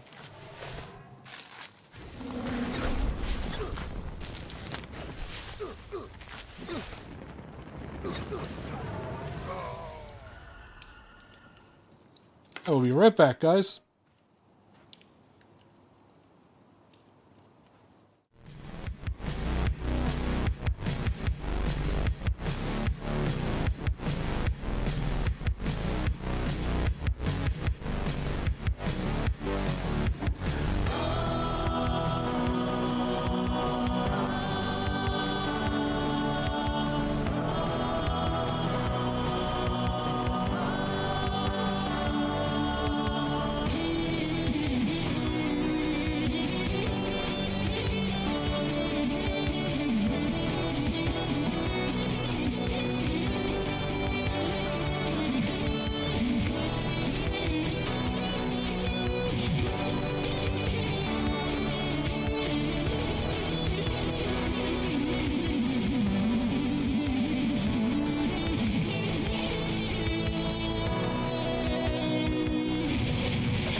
Score, that's my name on the list. ASS, yeah, that's my initials, as in kiss my. Yeah, I'm being superficial, I'll give you the credit.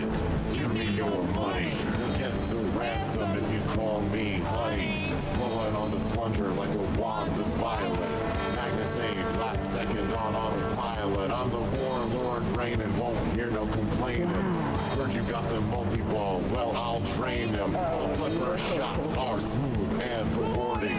Hit your jackpot and you're done without warning. Up the skyway ramp, got you hooked for real. I'll be a loot champ circling your upper field. Clean, slick and free of dirt or debris. That's the way you like it, put your fingers on me.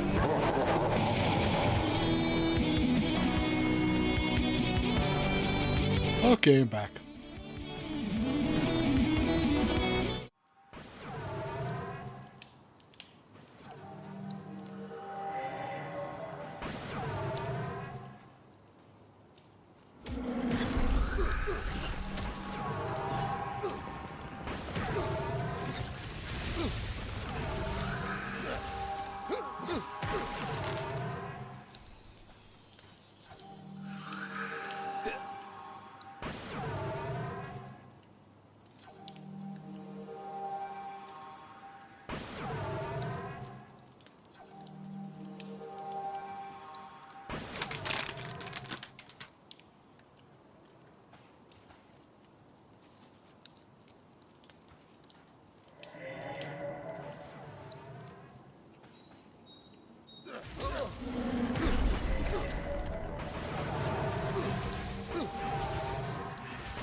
I was also a bit hungry, so I grabbed some Doritos.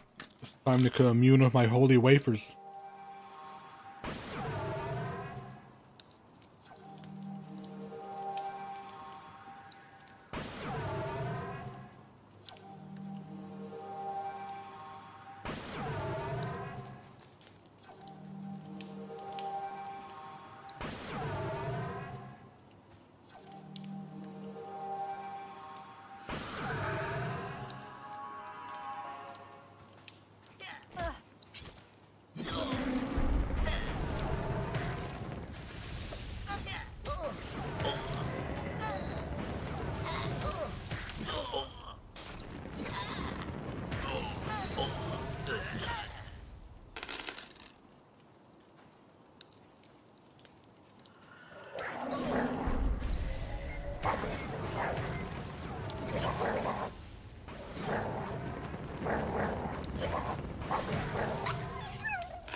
They're kind of interested in trying to find a better camp because experience is slowing down here. Wouldn't tell Akir be a step up from here. It'd be more dangerous because it's a dungeon, but I think they're higher level enemies. At least deeper in.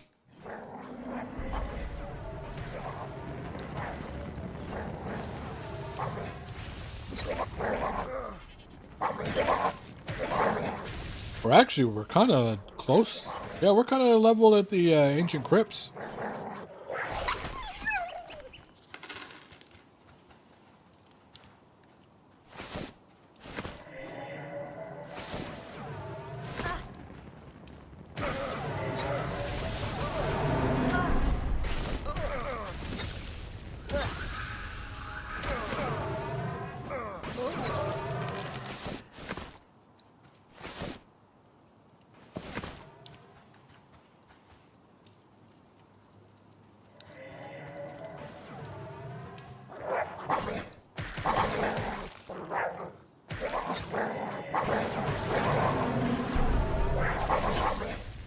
I wonder how dangerous that level is now.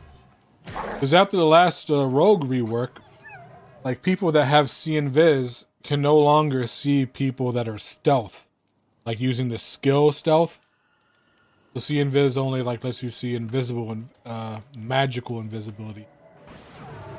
But those spiders up there on the way to AC, aren't they like rogues? So now, like, see and viz shouldn't let you see them anymore. That sounds horrible.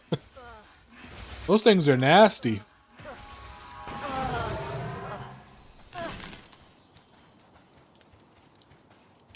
They will backstab you. You're just sitting there in viz. They will let you walk right by them, and then just stab you in the fucking back. Hey, Stephen Henry, how you doing?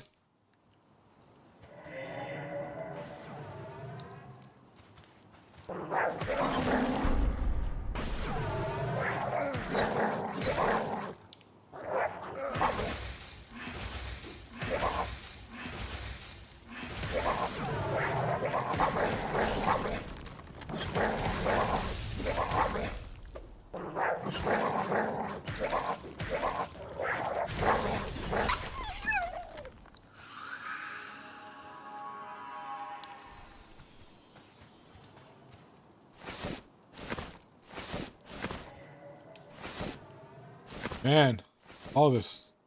I might just collect all. Oh, I'm full. I was about to say I might just collect all these cloth and leather and I'll give them to somebody who wants to do some tailoring.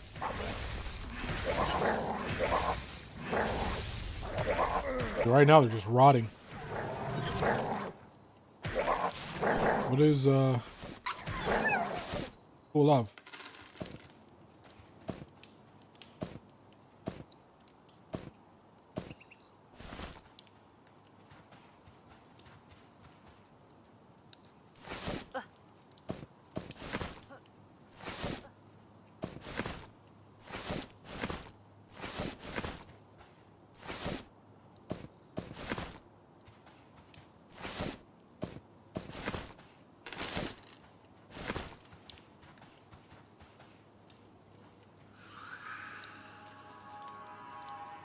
What was the name of that druid that wandered in?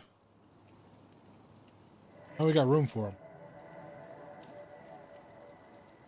Hey, Porta.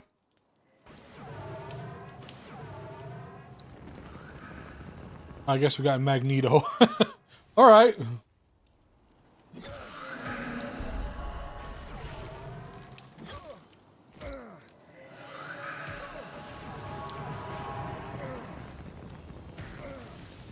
Yeah, that's root, I believe. I can't. I need blessing of, what is it? Blessing of freedom for that? Well, I technically I have that. I just have to go back and buy it. Oh, I don't know. All that money. Ugh.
wonder what the story of these guys are. Why are they skin takers?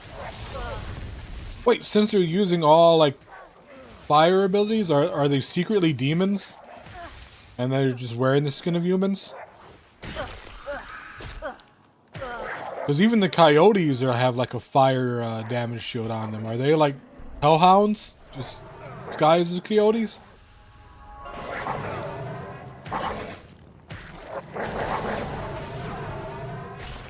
I'm sorry, jackals, not coyotes. Jackals, coyotes, yeah.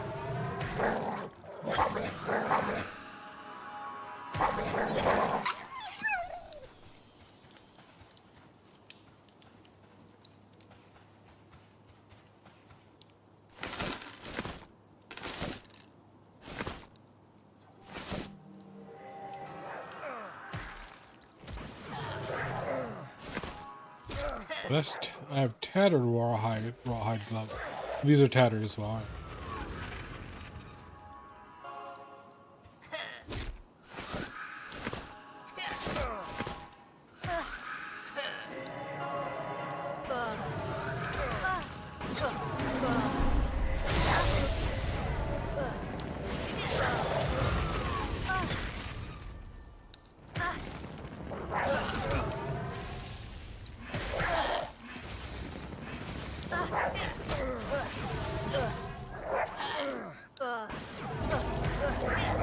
Hello, Evil. How you doing?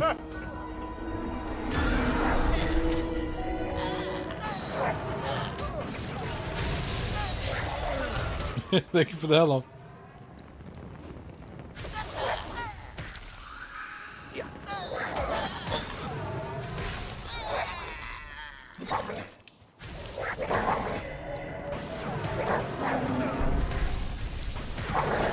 Your shoulder doing any better?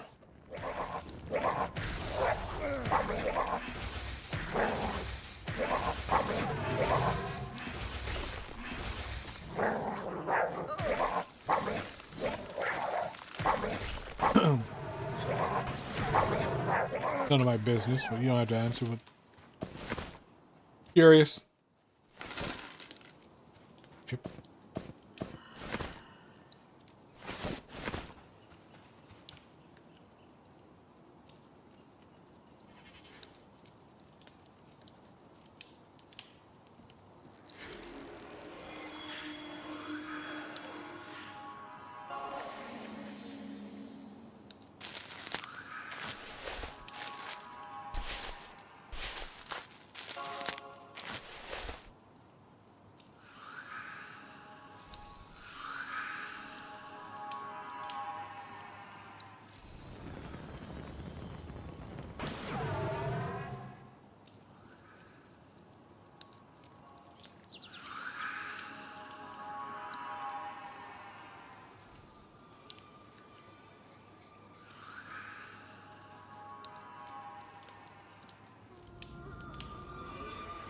Ow. Yeah.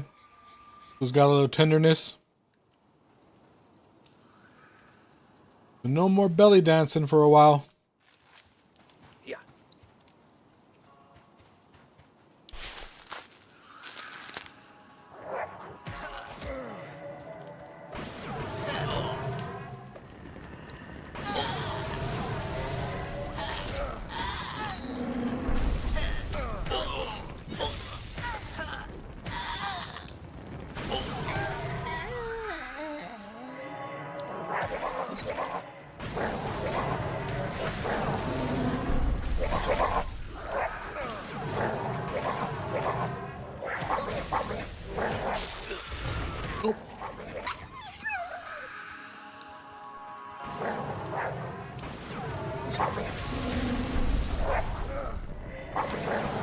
Intaker Bravo.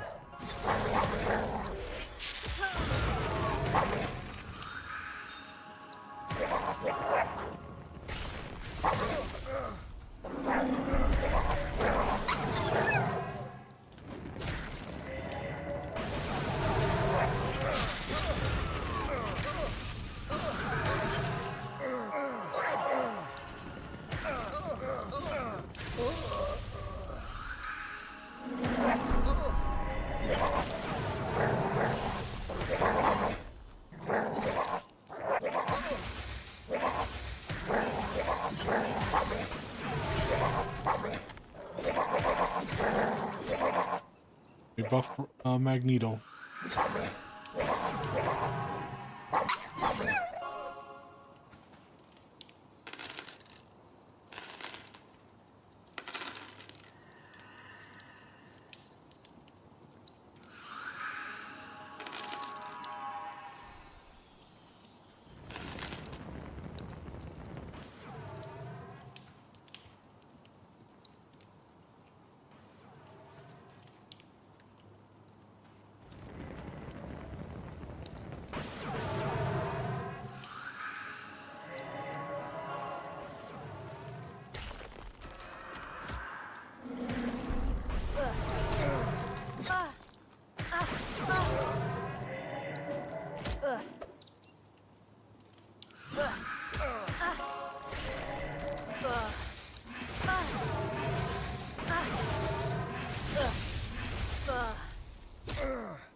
Oh, one shield got all of them on me. It seems like the barrier gets me more aggro than healing. Like they do not like that.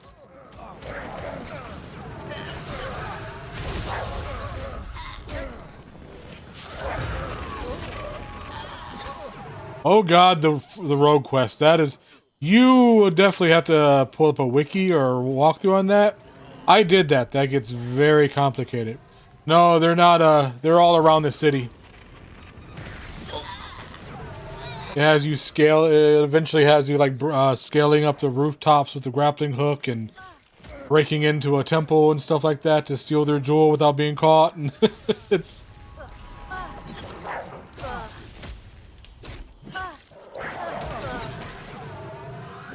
I had to use a walkthrough for it. It's a rough first quest.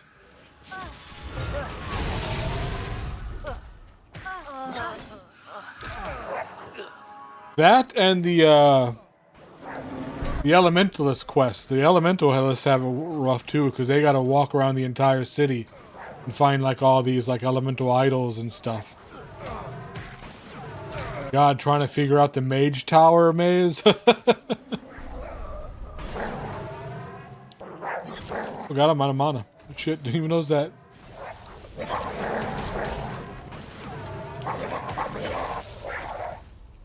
Like, it's just funny, like, some quests are like, hey, go out and kill a couple bats and bring me back their wings. Boom. That quest is done.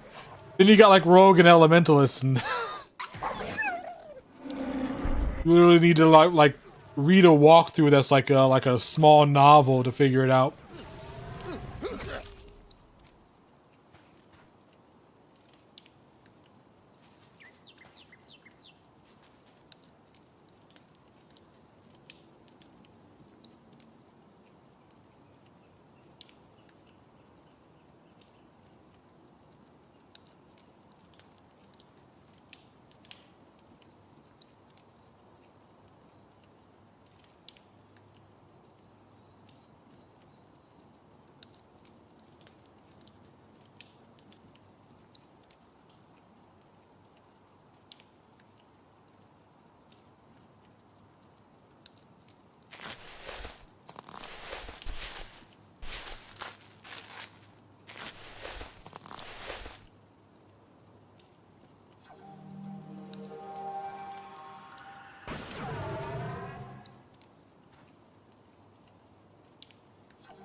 Here's what I use for all my questing purposes.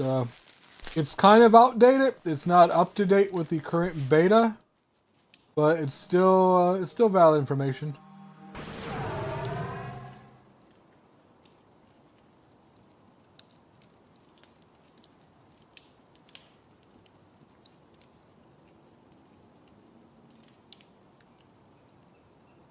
Like, it helps a lot.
Oh, I better set my ass down. I'm low mana.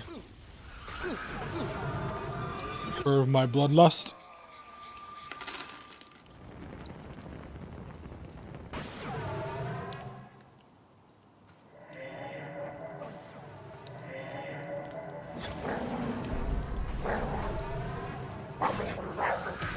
As I say that, I get up and attack.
Bard scares me. He has so little hit points. They interrupted that.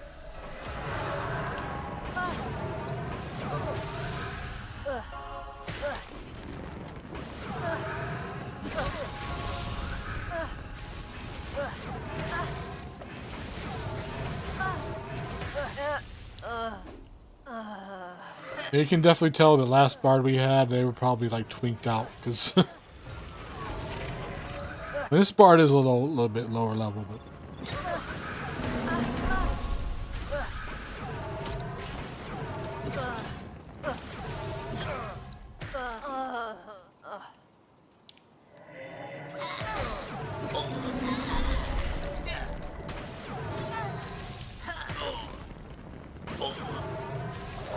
it's funny how, like, if you play healer for a while, you just get that healer intuition.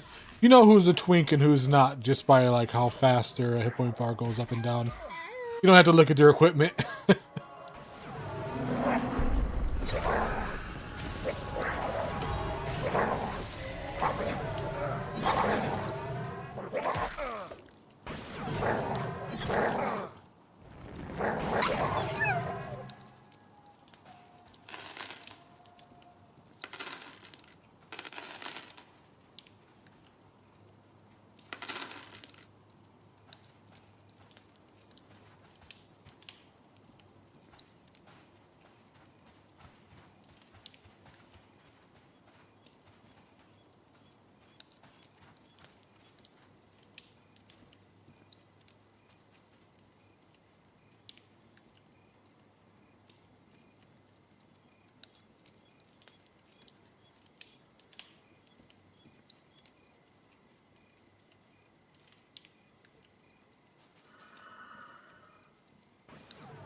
Oh, I gotta rebuff soon too. Oh.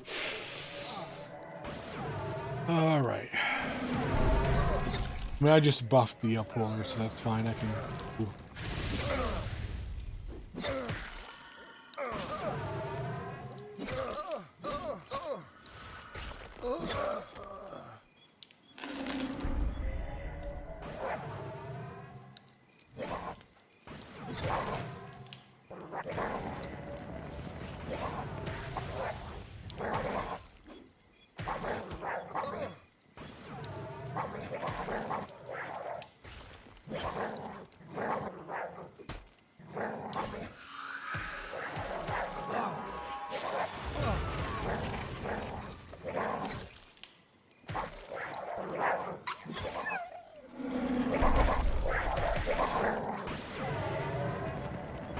Alright, rebuff time.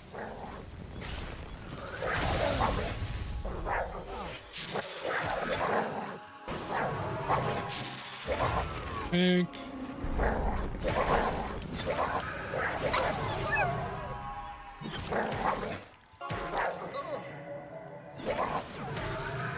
Technically, you don't have to rebuff the entire group. Ideally, the elementalists shouldn't be fighting anything, but you never know. You got the mana, it's safer to do it.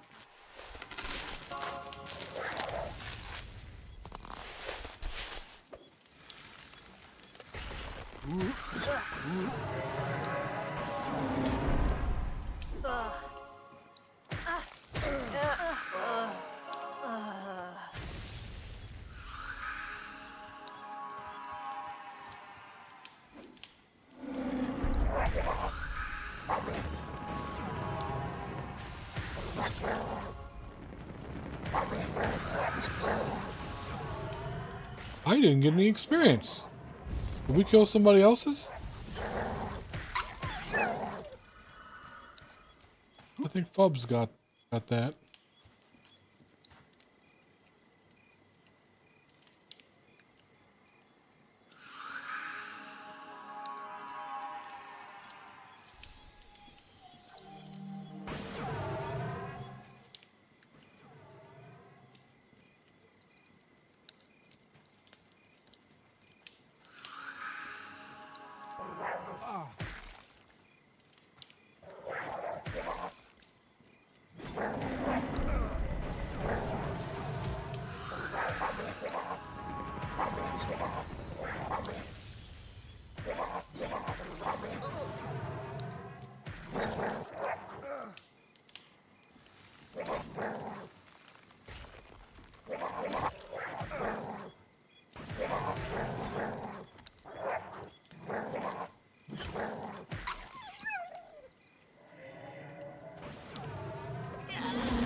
Taking out the cloth.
I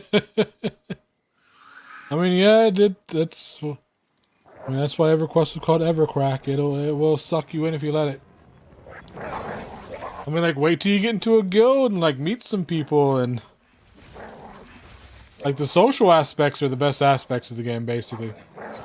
Now, there's nothing like, you know, just finding a good camp, sitting down, cracking open some beers, and just that was most of my college years. Just overnight, just doing EverQuest. Talking shit on Ventrilo or in TeamSpeak, because that's what we used back then.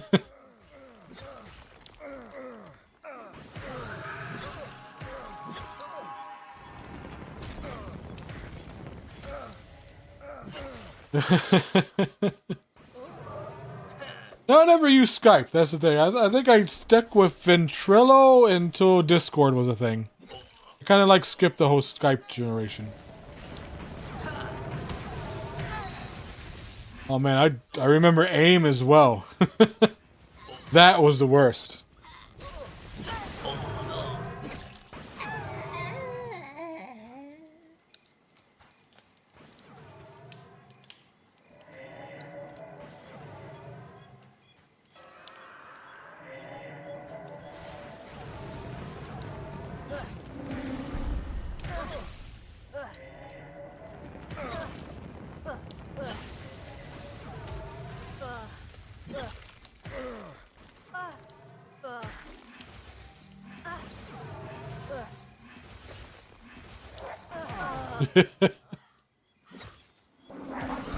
Yeah, I've had some sketchy conversations on AIM.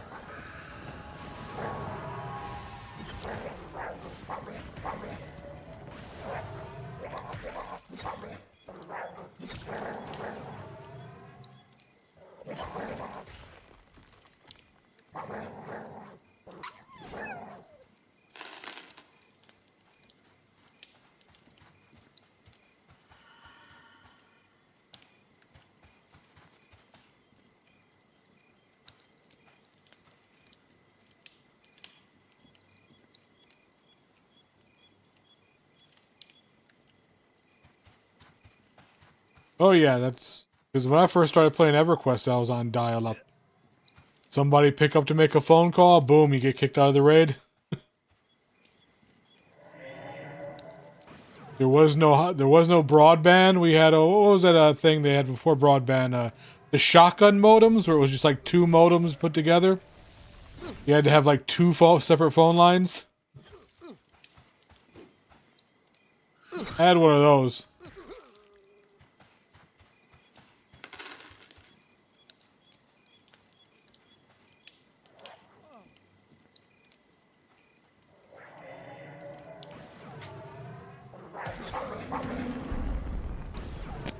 That's the only way you can get over like 15K, 14K. That got you about roughly 28K. I remember you needing like sound cards for your computer.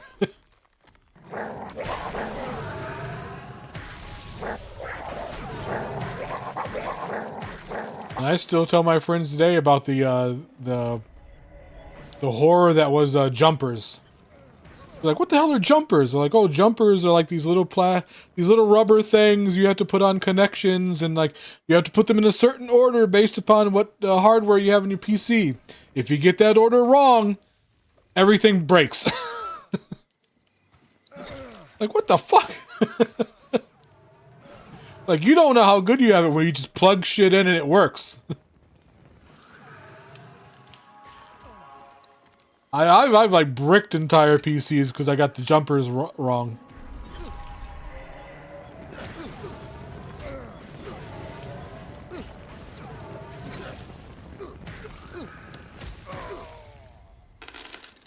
Yep.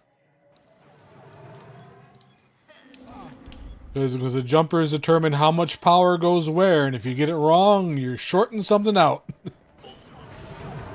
You start smelling burnt plastic, you done fucked up.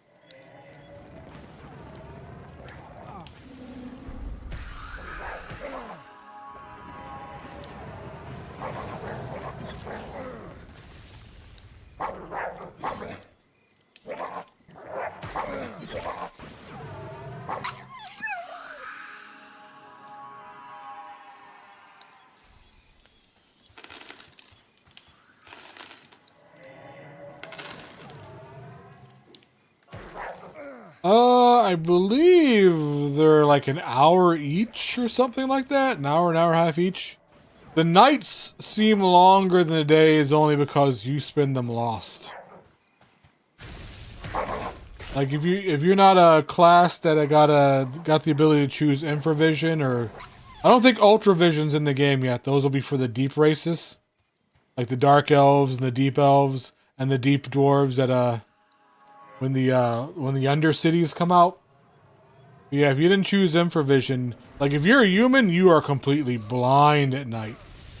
I think you chose goblins, so I think goblins have infravision, so you can see better.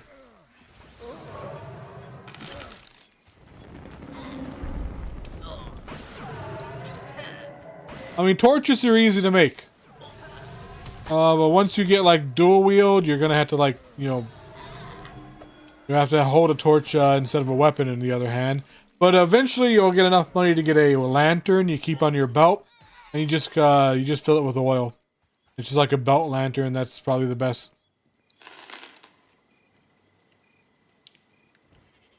But if you pick up lumberjacking and go cut down wood, you'll get wood and what is it? Wood and not wood and hammer. Wood and sap. When you cut trees, and with wood and sap, you can just combine that to make torches in a survival kit.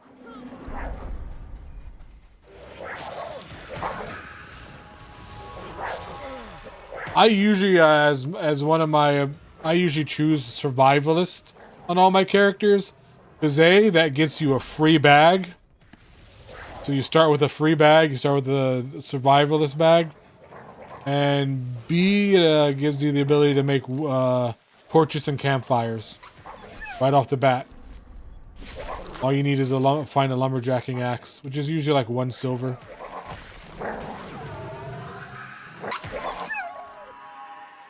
It's probably the best newbie friendly skill to choose.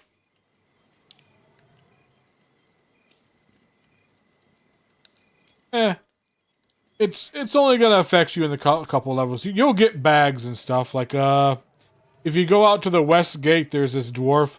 No, not a dwarf. A shady vendor out there who's a gnome. Yeah, he's a gnome. And you just talk to him and tell him you want to help him. He'll give you a 10-slot bag. You're supposed to add cloth to it and combine it, but you can just keep it as a bag. When you could add the cloth to it and combine it, he'll give you 1 random piece of cloth armor. Sometimes he'll even give you a bag for it, so you can get the... I've gotten bags out of them, but usually it's just cloth armor. There's also a quest in this city that I believe you turn in like 20 bone chips to a guy, and you get a 10-slot bag. I don't know if you need faction for him or not, because he's in the necro area, of course. He's an evil guy.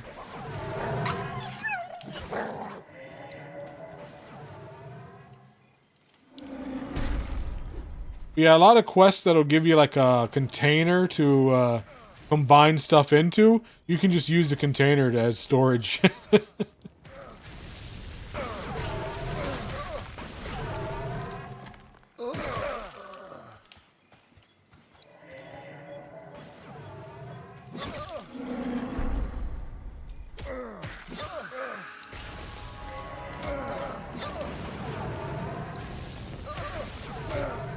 But eventually you'll want to save up for, you'll want to save up 10 silver. Most leather workers or tailors can make a 10-slot backpack. And those are probably the best things for you. They're large, they have 10 slots, and they hold large items.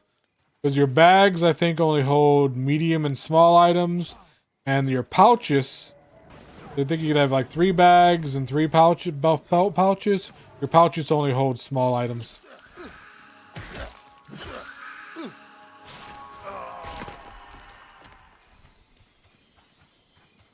You're going to be encumbered a lot for the first, like, 14, 15 levels.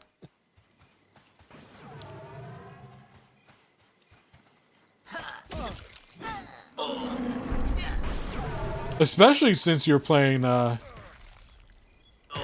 Rogue, because they recently, the recent rework, now your pickpocket skill pulls from a completely different, loot table than the enemy's loot table.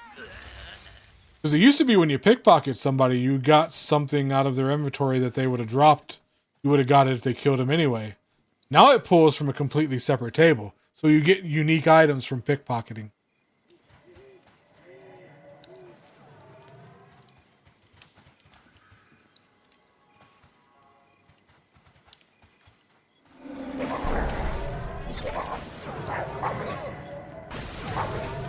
So yeah, you're probably going to be encumbered a lot as a rogue.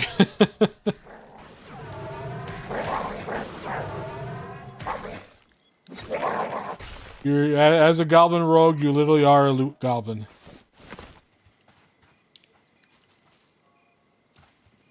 Which makes me wonder if they're going to put like rogue quests in where you have to pickpocket unique items. That does sound like a roguish thing to do.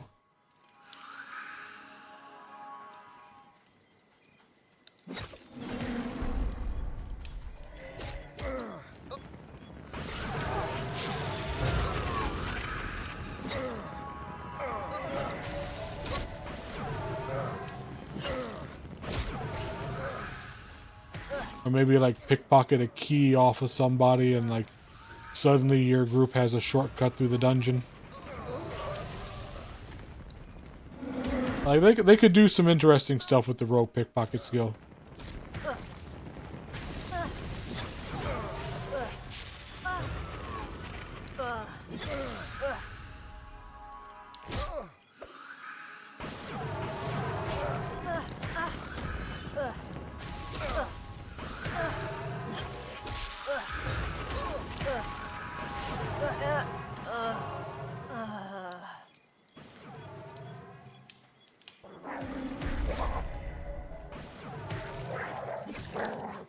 I know in EverQuest there were a couple dungeons, like Befallen, and a couple of them in Ruins of like the City of Mist and stuff like that, where they had like locked doors, and there were no keys for the doors. It's rogues basically had to pick the docks, and it gave access to like special bosses and stuff.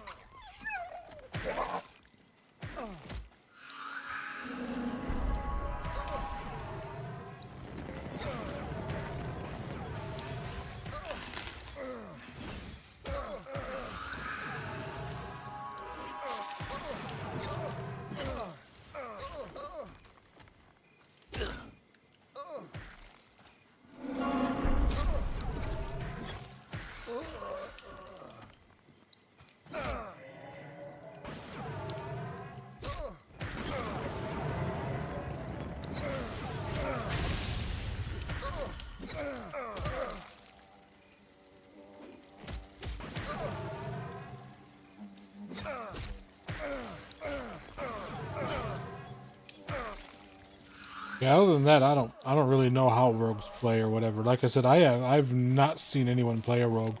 They recently got their class update, or their class rework, so I think they sucked before the rework, so no one had really played them, so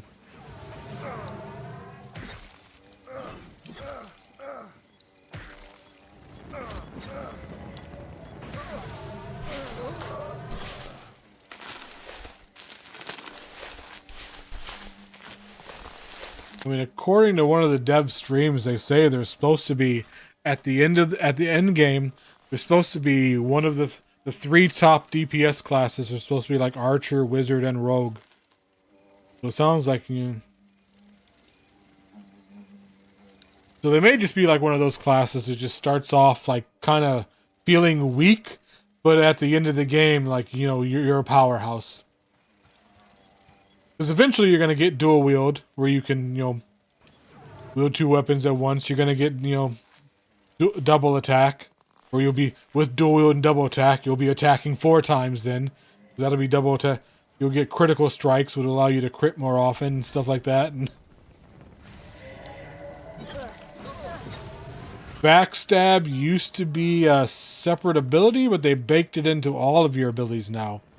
So, like, if you're just facing their back and using any ability, you have the ability to just fire off a backstab. Automatically.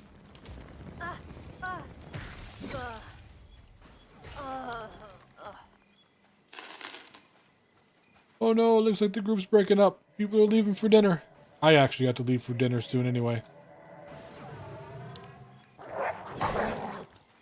Probably just go for an hour and eat something and work out. And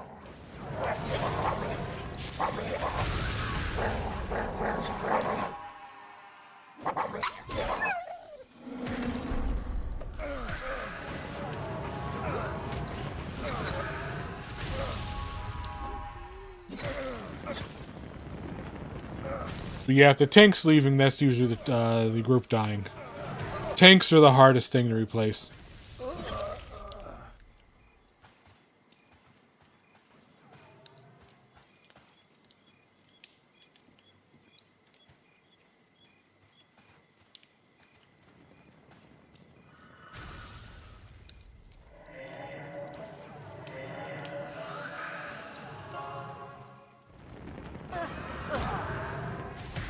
Like, if you want a easy time finding groups and never have to worry about being LFG for too long, play a tank.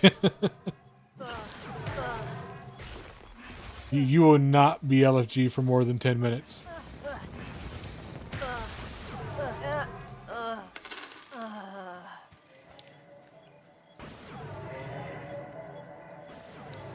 Well, the strange thing is because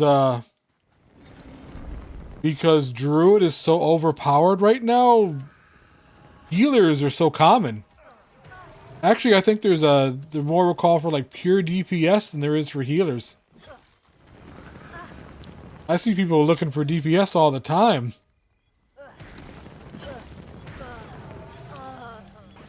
Like everybody and their mother plays a Druid now.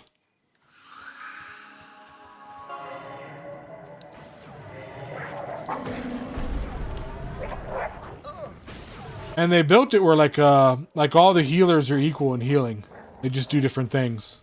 We have Shaman, Cleric, and Druid can all heal equally, so it's not like EverQuest where like Cleric was the hands down best healer.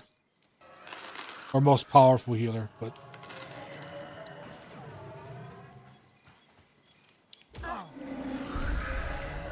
that's why I'm interested in seeing how they rework Cleric soon. What are you going to do to make them more unique? Because all we do is heal. But the other classes can heal just as well as us and do other stuff. So what are you going to give us?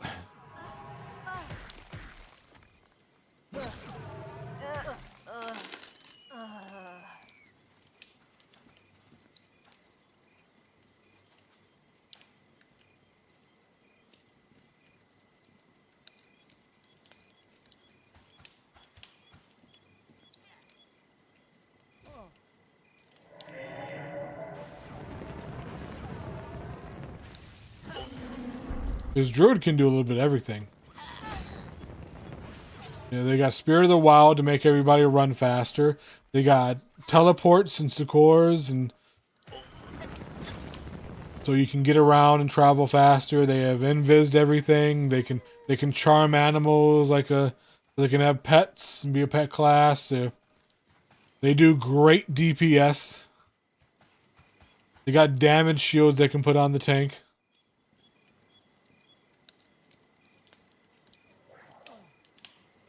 And they heal just as well as the Cleric. So it's like, if I was making a group, I wouldn't have accepted the Cleric. Oh shit, he's gonna die. Ooh, that was close.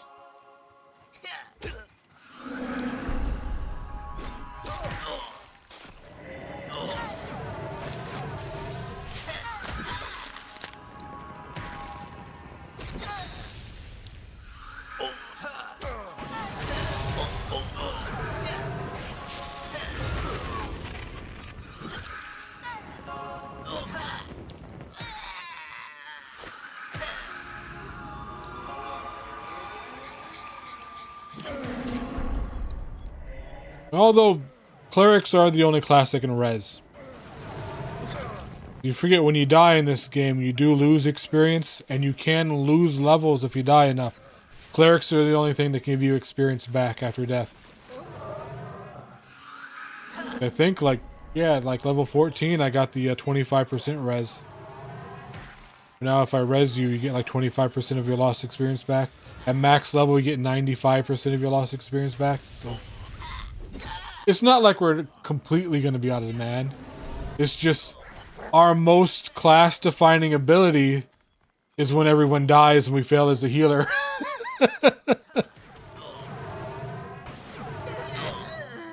I mean, if you're like in a dungeon, someone just has to drag you to a safe spot. Or, you know, you can have like Shadow Knights and Necromancers can summon corpses. It takes an expensive regent, but you know, rogues and I guess monks used to be good CC corpse recoverers too, because they can use feign death to like flip flop back to the entrance of a dungeon. Like anybody with invis, like if the dungeon is undead, clerics have invis versus undead, so you know I could do corpse recovery as well.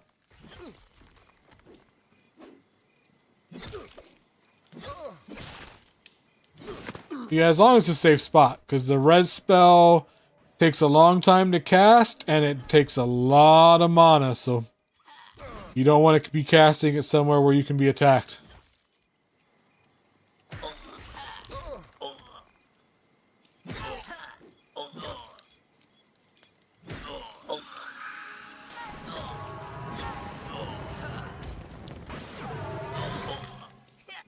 And of course, when the person comes back, they're going to have res sickness anyway, so all their stats are going to be cut in half. So yeah, you really don't want to be fighting after reses.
At least I'm going to make level 15 before he leaves. The group breaks up.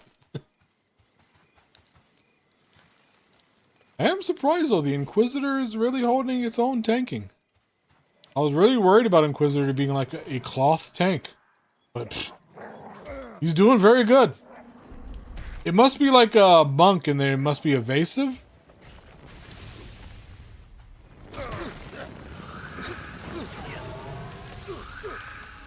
Or maybe they just have some sort of shields on. That just give them a big AC buff.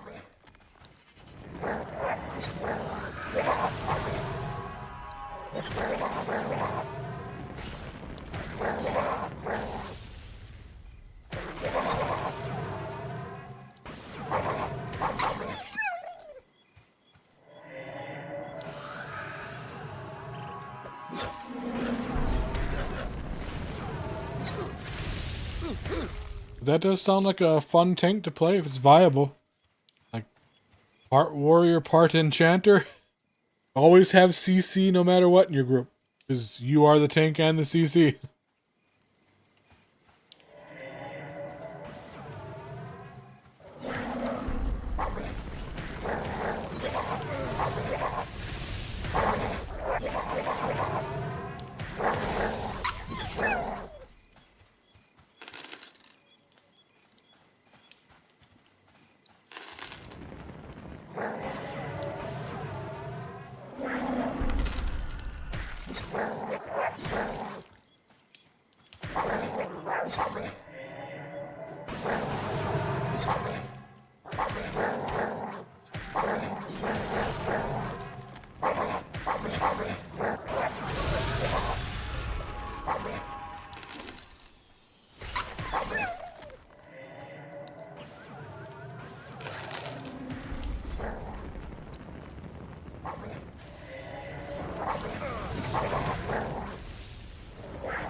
Alright, level 15.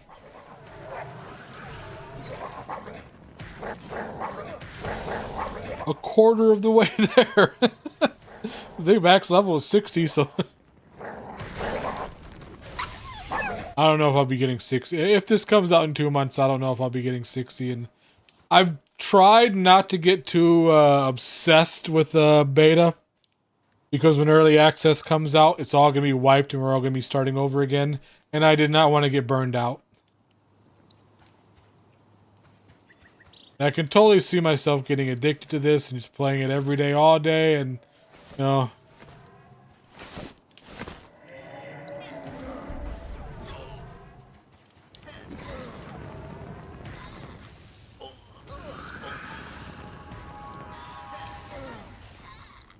Like, I've tried to go in with the mentality that nothing I do right now matters, so I'm just testing it out and seeing what's what.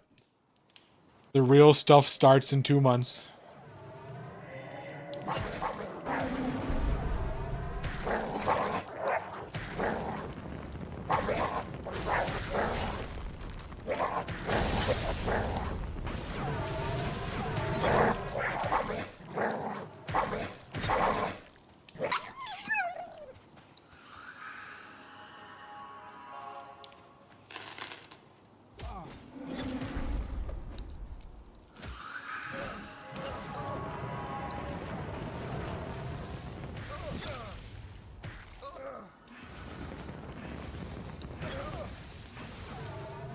Damn, those buffs are supposed to last for an hour, but they don't feel like it.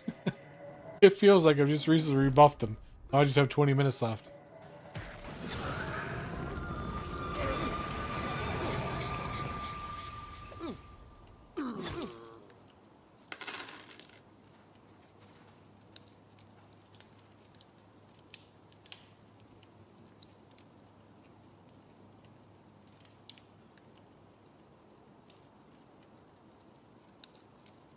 Damn it, I want that blister beetle over there. I have a cleric quest. I need one more blister beetle gland to complete it. And I've killed maybe like 20 of those fuckers and they just won't drop it.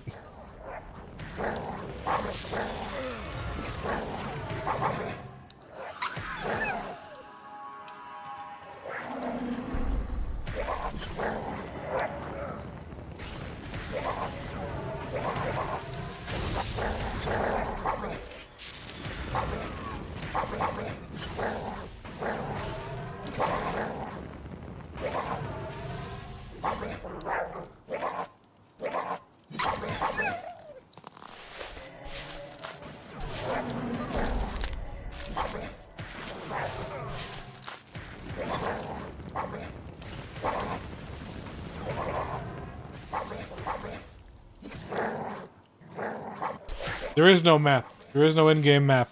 Just like EverQuest. There are maps on the internet and stuff like that. You can find plenty of them, but not in-game.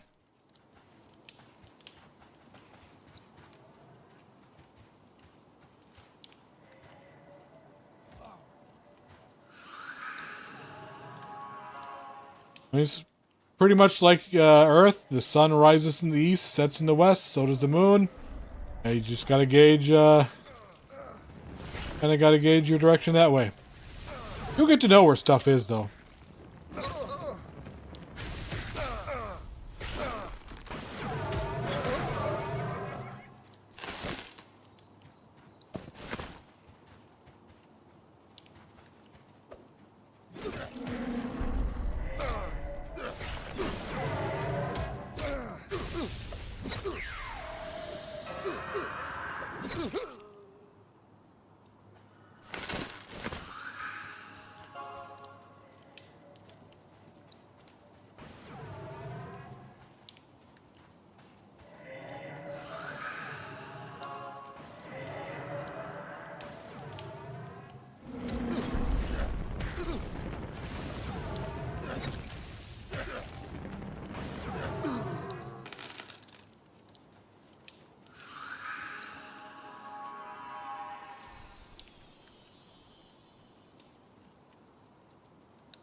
Cleric, Clerics aren't bad soloing undead entities. We have like a lot of anti-undead spells. We have Snare the Dead. You know, we have the whole like Ward the Dead thing that does like massive damage against them and is very money efficient. We have Fear the Dead, so we can technically Fear Kite. But against living things, our damage output just isn't there. Like, we can do it, but it would take our entire mana bar of smites to do it.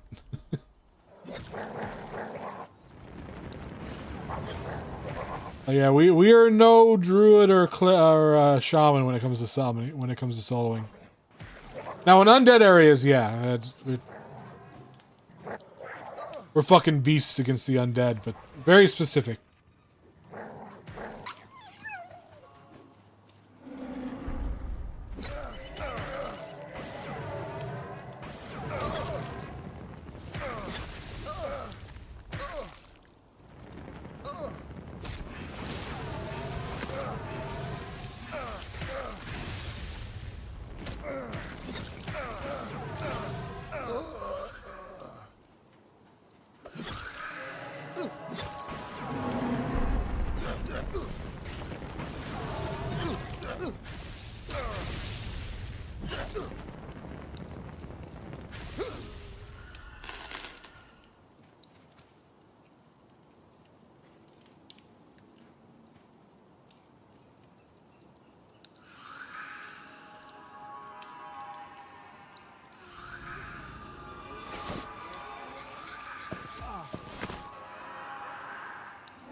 What these guys supposed to be like? They're all gray and they're not. They don't technically look human.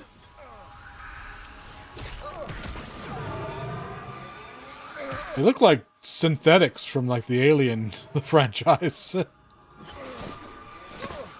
What is it? The Worker Joes or something like that?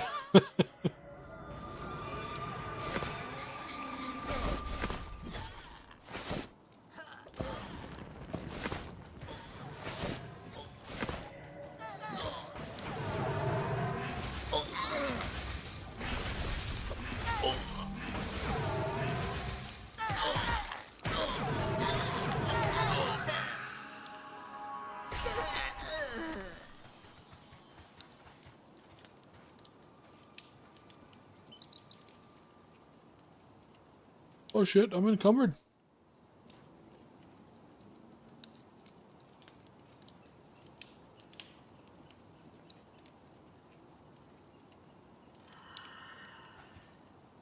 If you're gonna solo, there aren't many options. I think it would be like, Necromancer, of course, is the king of soloing.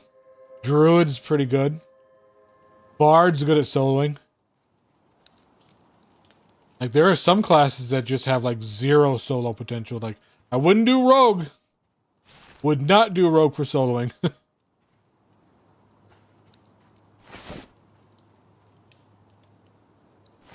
much am I encumbered? Ah, just one.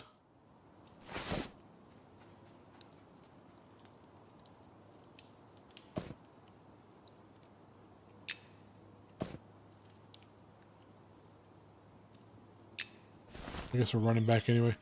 Like, I guess Fighter can solo at higher levels, because they do have a shout. Because they're all about shouts. They have shouts that snares and shouts that fear. So they can basically, like, fear kite. But until they get there, they're kind of... You know, it's like, you can solo something and take it out, but you have no way to recuperate your hit points. You have no, like, no heals or anything, so... You're just going to have to, like, sit... you know, you'll, like, solo something for, like, 5 minutes, and you have to sit down for 20 minutes to heal it back. I mean, you have bandages. You want to pay money for, like, thousands of bandages. Yeah, you can do that. You can bandage yourself. Make a elemental friend who can summon you bandages. Or actually, there's a trick some people are doing. You can roll an elemental. Just play it up to an elementalist till he gets up to summon bandage. Summon a bunch of bandages and put it in your shared bank slot. They will not disappear when you log out. So then you can log in your other character and the shared bandages will be there in the big slot. Otherwise, summon things usually disappear when the elementalist logs out.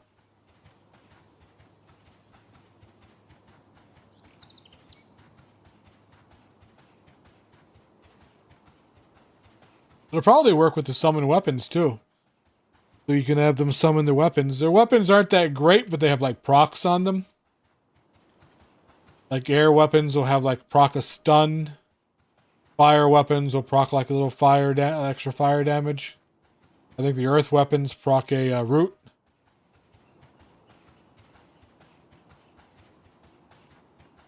What is his name? I mean, I've done that before. I think I know where he is.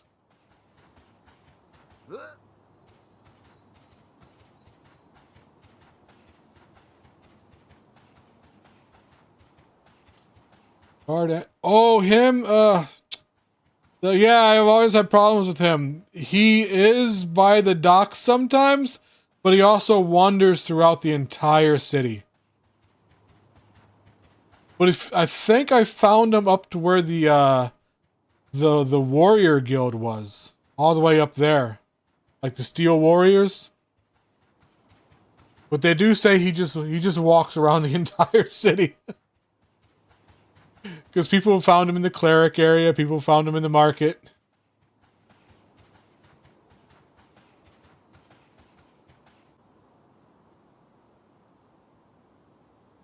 I thought you meant like the harbor master.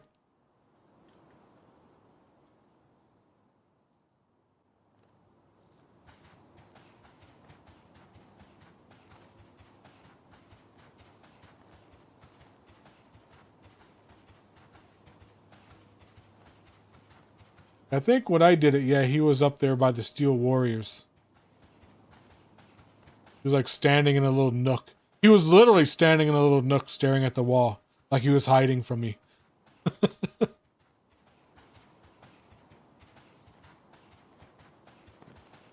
Yeah, from what I gather, like he can just walk around the entire city. He's the worst one. That is in the harbor, but it's going towards the west gate. Let's see, if you go out the west gate and then, you know, turn, would it be like south? Yeah, it would be like south. There's an entrance to the warrior guild there, the Steel Warriors. You can go through that and then go to the harbor part of that. Because if you see like boats and like catapults, then yeah, you're approaching the Steel Warrior area.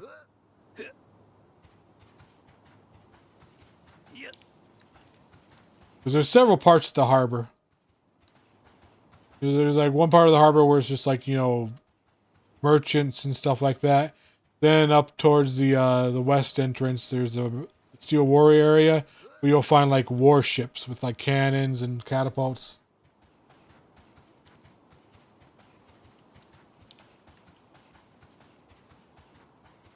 I don't know. I mean, like they really don't. Like they don't have any fears, don't have any snares. They can heal their pets. Even their stone pets, they're really not great tanks against higher level enemies. They can solo, but they're just a lot better soloers than elementalists.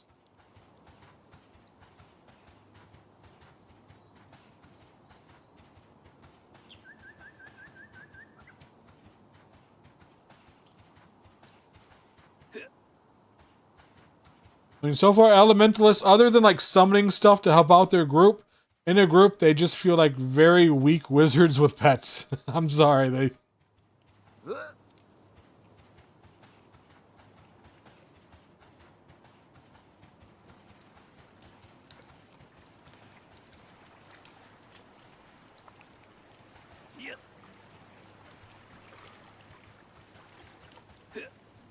Let me see if I can find him.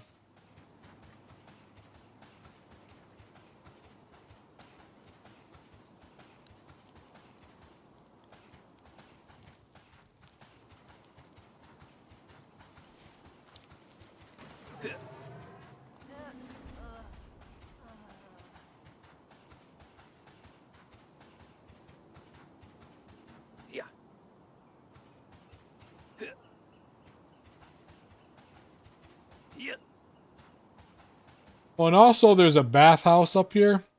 If you spend some time in the bathhouse, like just a couple seconds in the water, you'll get the freshly bathed buff, which will give you like 12 charisma. I would recommend always doing that when you buy and sell. It'll really help you with getting money. Yeah, if you're in the goblin area, you're going the right direction, but it doesn't connect to the steel warrior area. It's hard to explain. There's like a gap there. You could swim over to it, I guess.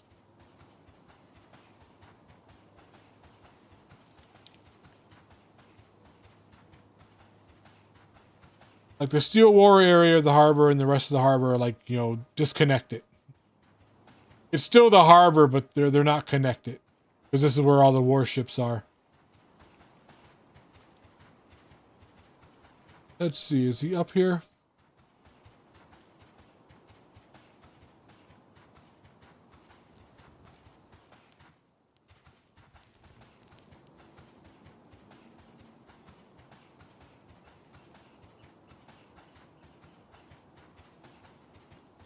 I think he was like right here when I found him. So he's probably walking around somewhere.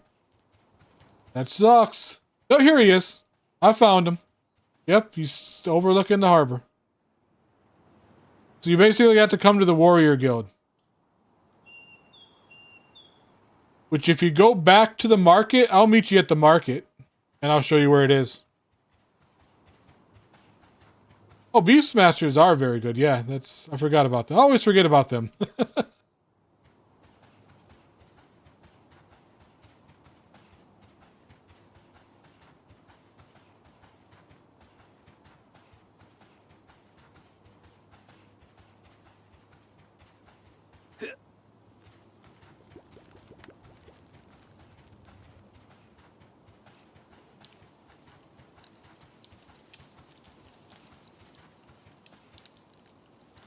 Yep, then I think you're at the right place. The Steel Talons of the Warriors. He's literally right next to the entrance to the Steel Talon fort, just staring out.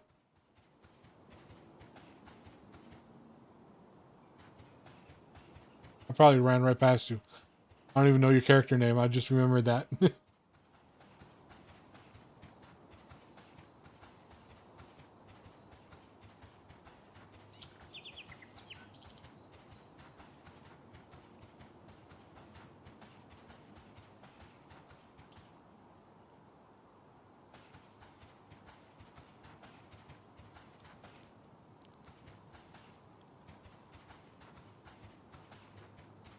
Yeah, he's right next to the Steel Talon Guild, just staring out at the harbor.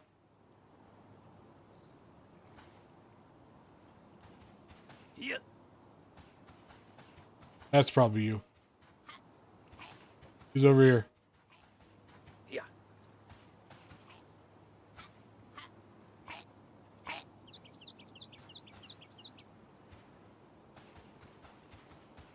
Yeah. Okay, good luck with the rest of it, because that was the easy part of the rogue quests. It gets a lot more complicated than that. Because you're basically a burglar. It's going to have you like break into places you're not supposed to be. And steal stuff. And assassinate people. At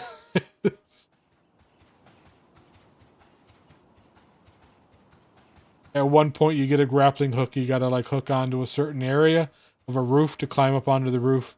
And into a chimney. Like, like reverse Santa Claus. Except you're delivering a shank into somebody's heart. Alright, I'm gonna thank you guys for the views and the follows. Thank you for the subs. I'm gonna log off and have my dinner. I'll probably be back in an hour to play some more Warhammer Rogue Trader. I want to finish that before Dark Heresy comes out. And it's a big game. I'm gonna have to start doing like some side stuff off stream. Oh, let me go get my new spells. See if I can even afford my new spells.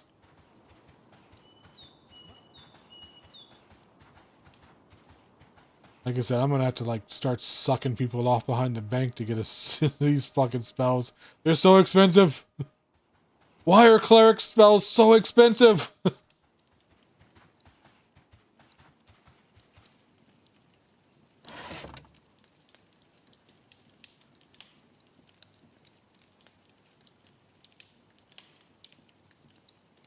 Okay, 16 is the new one. Okay.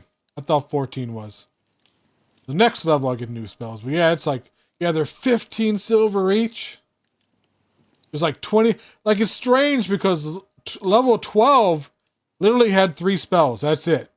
Hollow Barrier, Impart Prayer, Summon Drink. And then you get to level 16 and it's like 20 fucking spells. And they're all twice as expensive.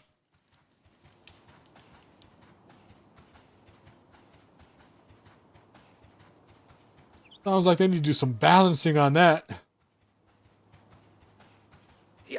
Anyway, I will be back in an hour with some Primer 40k Rogue Trader. Yep. Let's see if there's anyone to raid. Anybody I know on.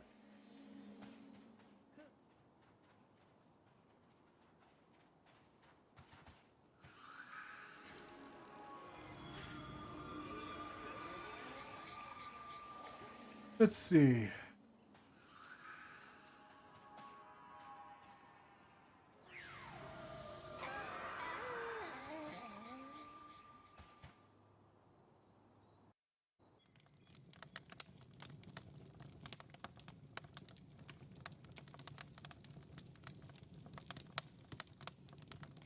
Let's see if anyone else is rating this. No one I know is on right now.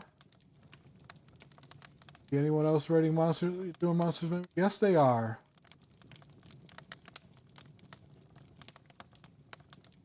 Oh, I was about to say, oh, here's another person doing cleric, but no, that's me.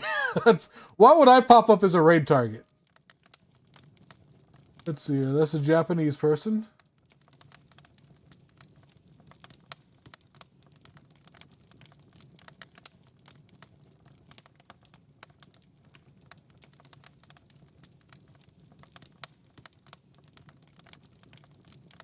Oh, here we go. Here's somebody who just started. It's their first day of beta. Hey, maybe you and him can hang out then. For raid Holy Gangsta TV. He's doing a cleric, so that's another cleric build.